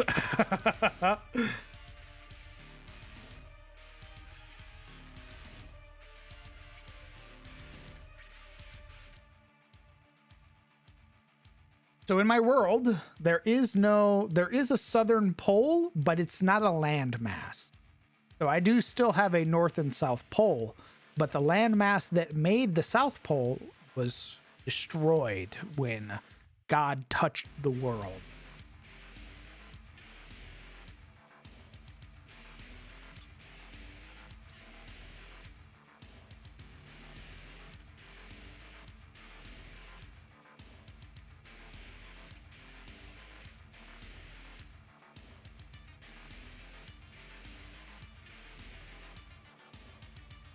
Absolutely. Absolutely straight. That's what I love so much. Is there's whole swaths of the Amazon that are uncovered. People don't know shit about it.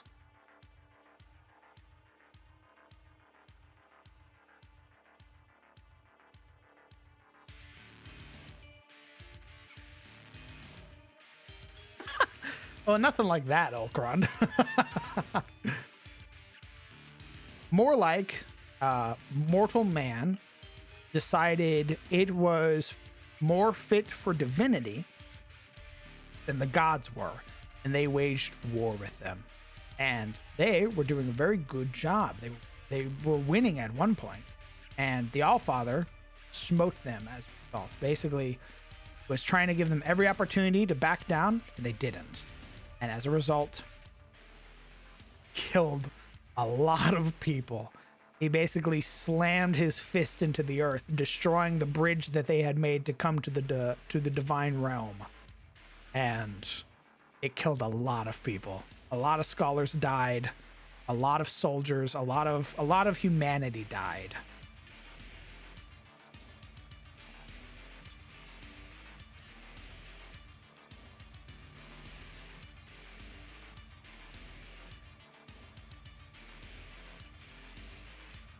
Old Testament, yeah.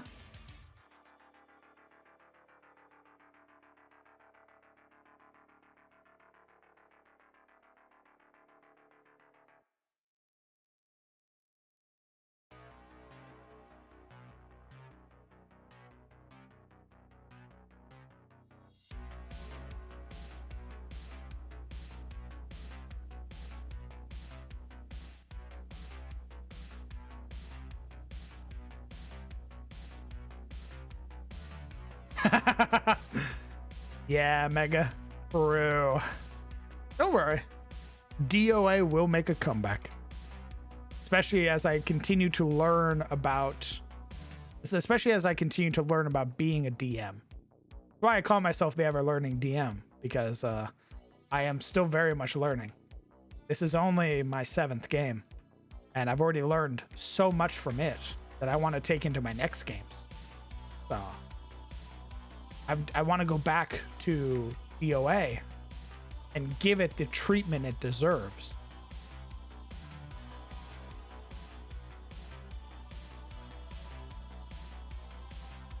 You never stop learning, indeed. And these games have really helped me learn that. There was one point where I was like, ooh, yeah, I'm hot shit. And I sort of took a step back. And I looked at all of it and I went, oh, never mind. Ooh, that was actually really doo-doo. So.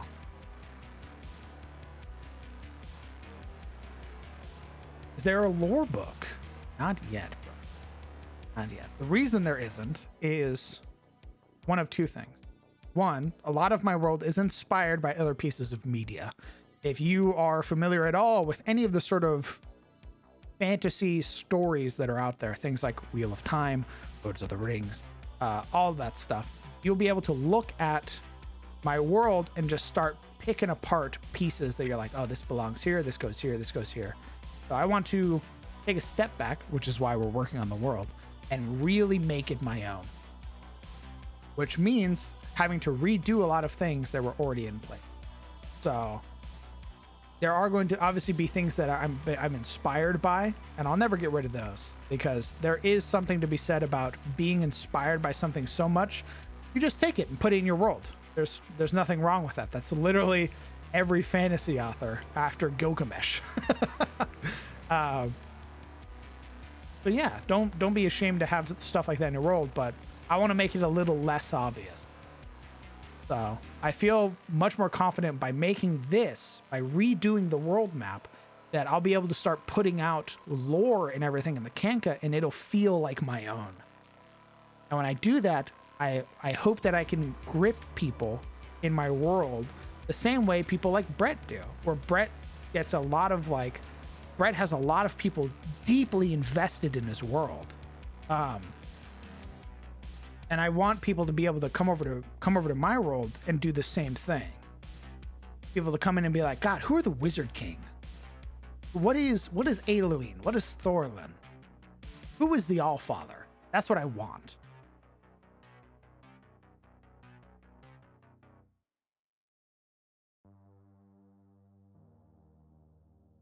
Exactly, Legion. I want people to come in and look at my world and be like, oh my God, this is his. This is unique. Promise Calamity, Karthanak the First Fang, all that stuff.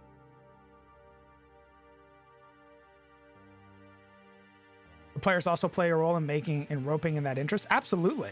That's a big thing. Like, I've seen a lot of DMs get fucking insane up in their own high horse, where they're like, yeah, I'm the storyteller. I create all of this. I'm like, no, you don't, motherfucker. Your players do. You just facilitate it. It's your players who are coming up with the interesting story beats. They're the ones seeking out those things. And then that gives you an opportunity to expand upon it. Without players, you're just a fucking author, dog.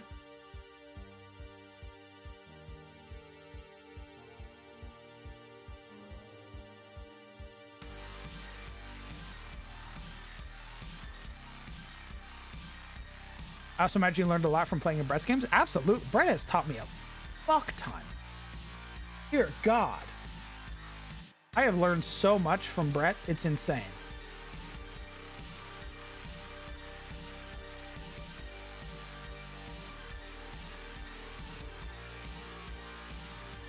Every time we play together, I come away from that game and I go, ooh, I want to put that in my world.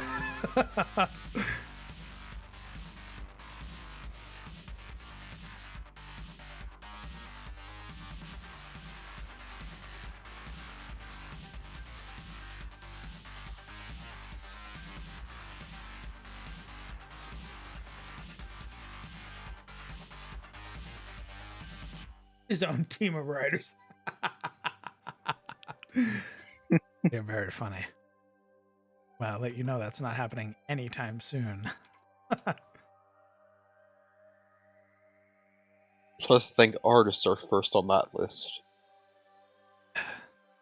I would like to stop using Magic the Gathering art and stuff like that for my NPCs. I would love to have like a handful of artists on deck. On retainer.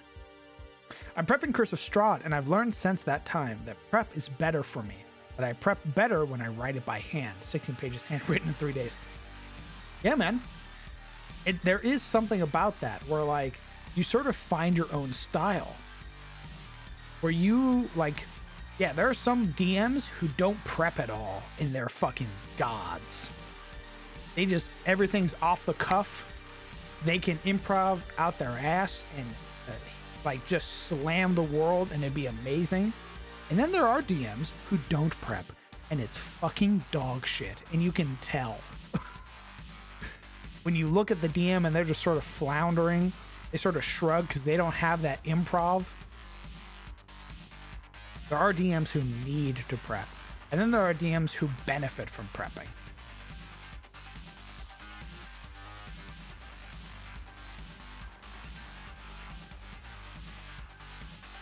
That hardcore campaign hits different?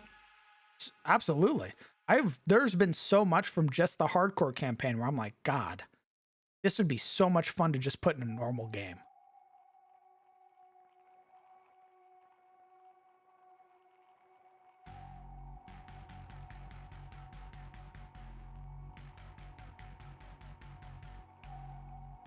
Ooh, we're gonna put a lake. I need to grab a map that has a lake.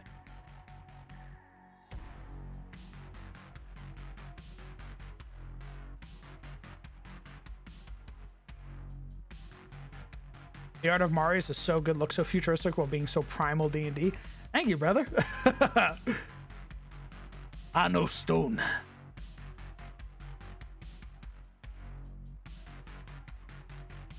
Yeah, we're gonna put a lake around big old tree. Why not?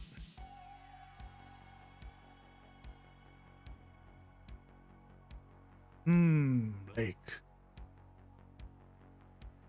Canada? Why Canada? Because Canada has a lake. It's easier to copy the topography of another place than it is to sort of be like, yeah, that looks vaguely okay.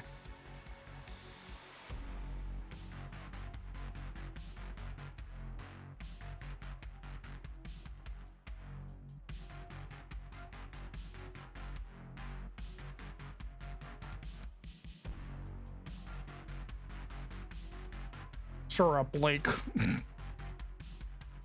Ugh.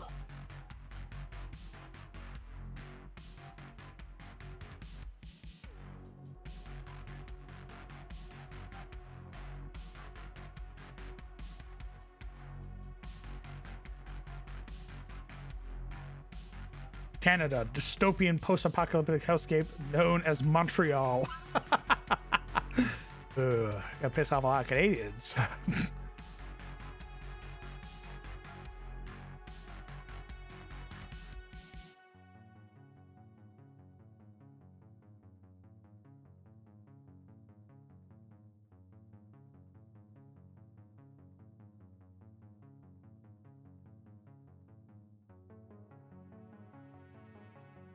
Tree Syrup Lake. Ugh.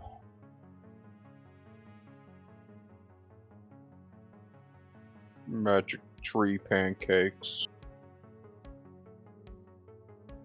Giant bleeding world tree constantly streaming out lakes of sap. Yeah, I'm gonna put that on my pancakes.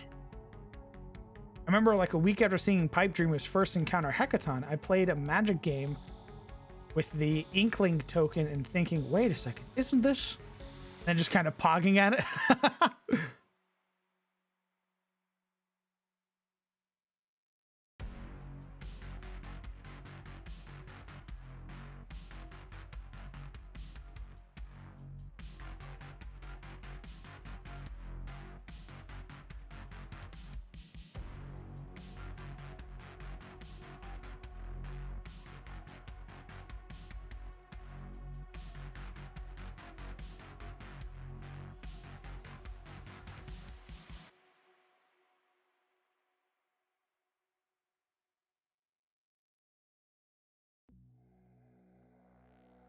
Spellbook with paper made from the Erd trees. Ooh, I mean, you're not wrong, but also like, depending on where you're at, that might be a little heretical.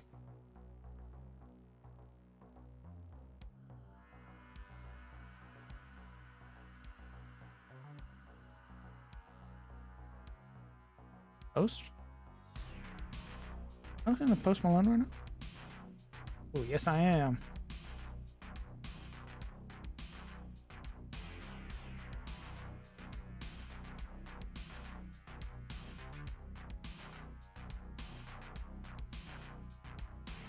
A little heresy as a treat. Said every wizard ever.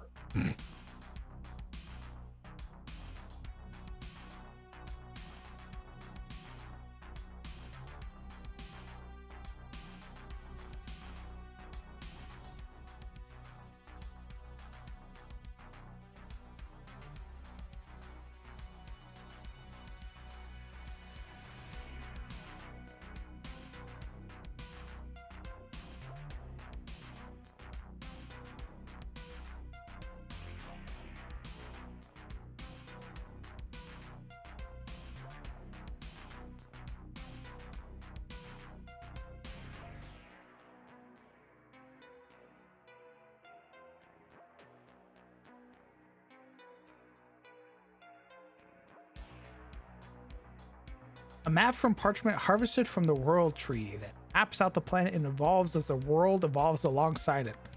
I mean, that sounds fucking awesome. Casually pockets bleeding world tree for homebrew setting he's never gonna use. Based.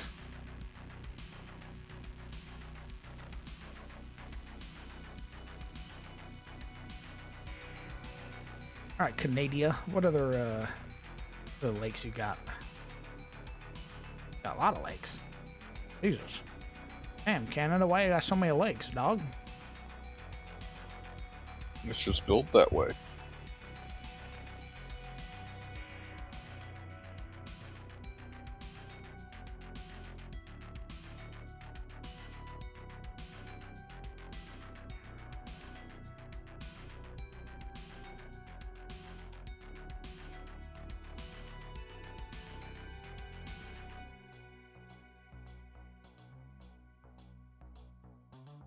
Why those mountain ranges look like they're roots coming from the tree, you bitch? Because they are.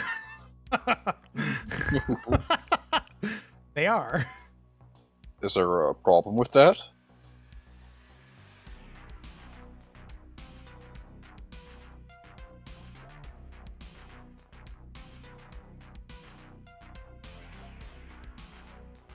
Thorlin was the same exact way before it got destroyed.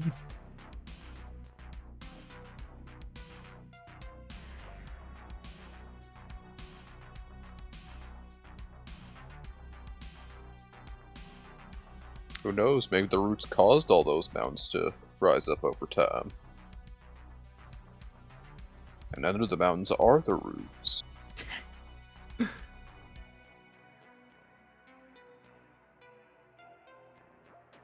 Well, Halloween is not like the Erd Tree, I'm afraid. Halloween's got a lot of shit going on for it. Although I guess it is also a celestial body. So Halloween was formed from one of the oldest stars in the night sky, plucked and planted into the world by the Allfather. So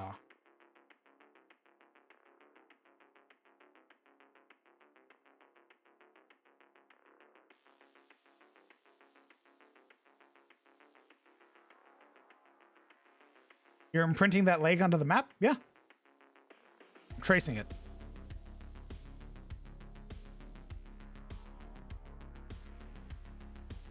The human mind does a quirky thing where it says things should be X, Y, and Z when considering nature.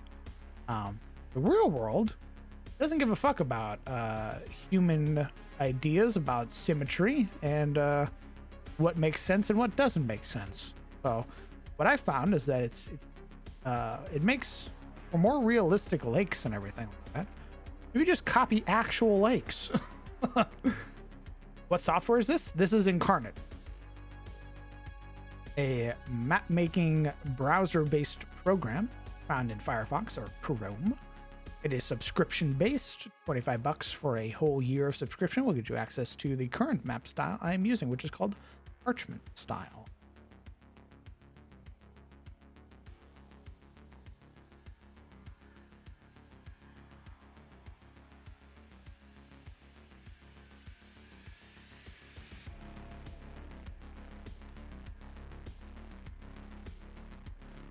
If you plan on making a lot of maps, I highly recommend it. I have been using it since its early alpha back in 2016.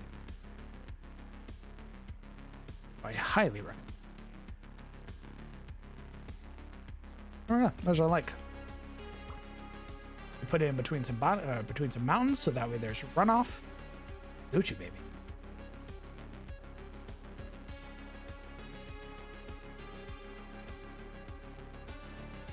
I was about to say Evelyn's dad fucking strong, and then I realized you said Allfather. Yes.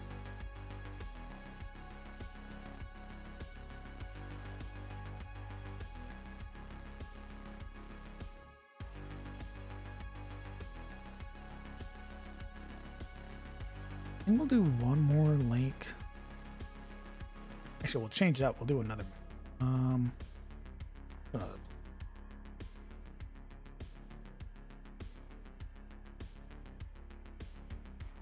Australia, you got any lakes? Yeah, I guess you do.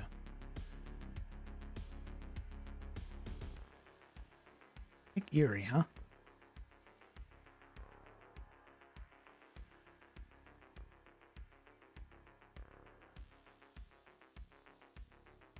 Dr. Dre?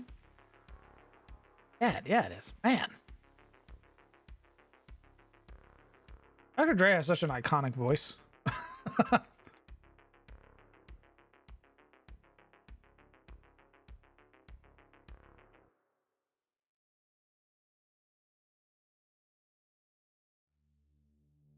Oh, boss.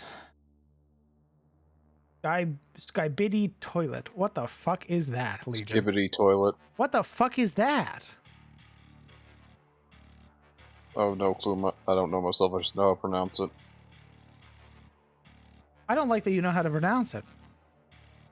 What is that?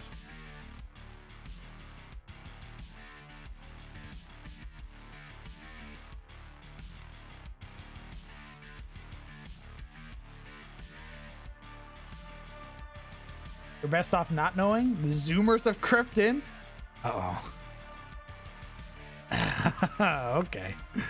All right. We're going to keep focusing on the map, Lamau.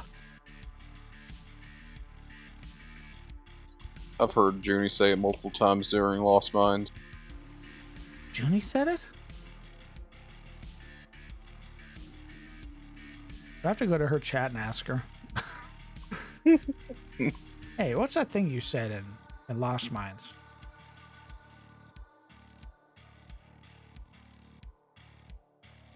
My man doesn't appreciate surrealist art? Oh, I hate that already.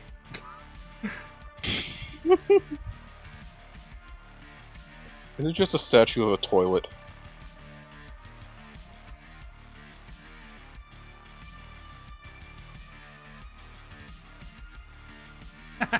Understood, Tao.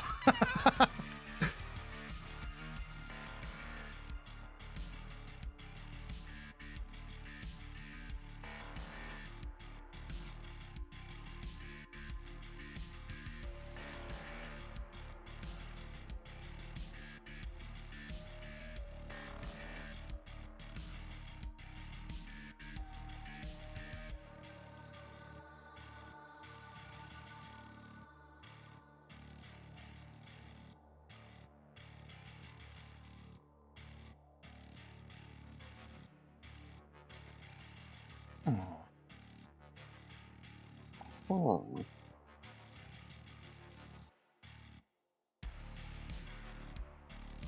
Coach.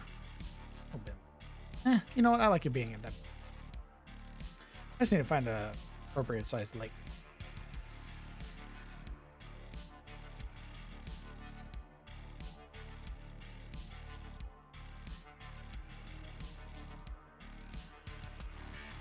Cyrodiil?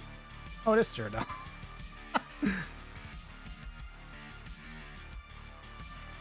Something else.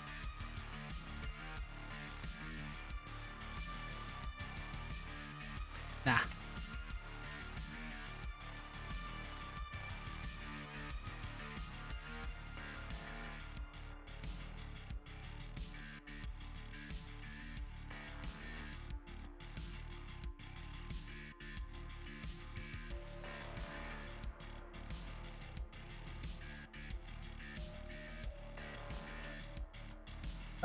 What do you nerds and your guests have planned for Halloween? Because I'm almost going hard for it. Yes. Believe we're gonna do our party like we usually do every year. I think the nerds are upstairs right now making Magic the Gathering decks. As for her overall plans, I think she's kept that a secret. I think she wants it to be a surprise. But we're gonna have almost everybody over. We're gonna have like 10 guests over. So be big.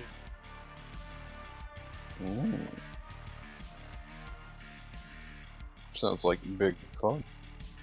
Indeed.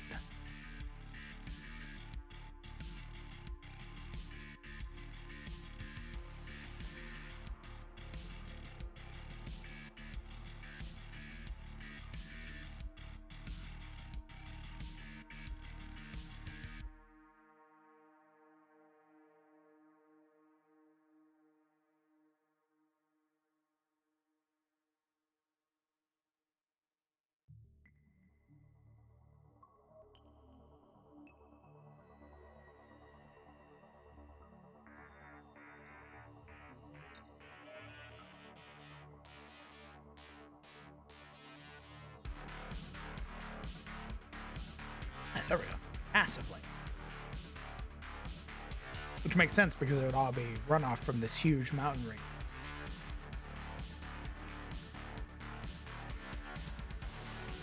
What level is your party? You gotta be a little bit more specific than that, brother.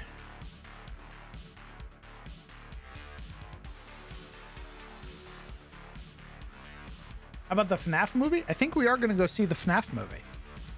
If I remember correctly.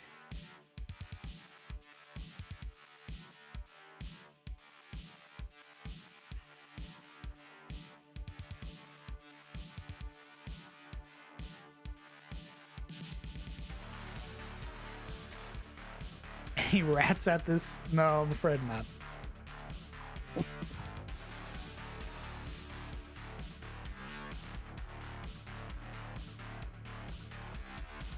Yeah, I've heard good stuff about the FNAF movie, so I do know that the homies want to go see it. All right, I'm going to move on to this. Housing. Yeah, I'll be right back. Once I come back, we're going to work on this northern portion of Carousel, this island right here. And then we're going to move on to the Orc Empire. Oh,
I just got back, but I also just got handed pizza. So break time.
Actually, guys, the homies want to hang out.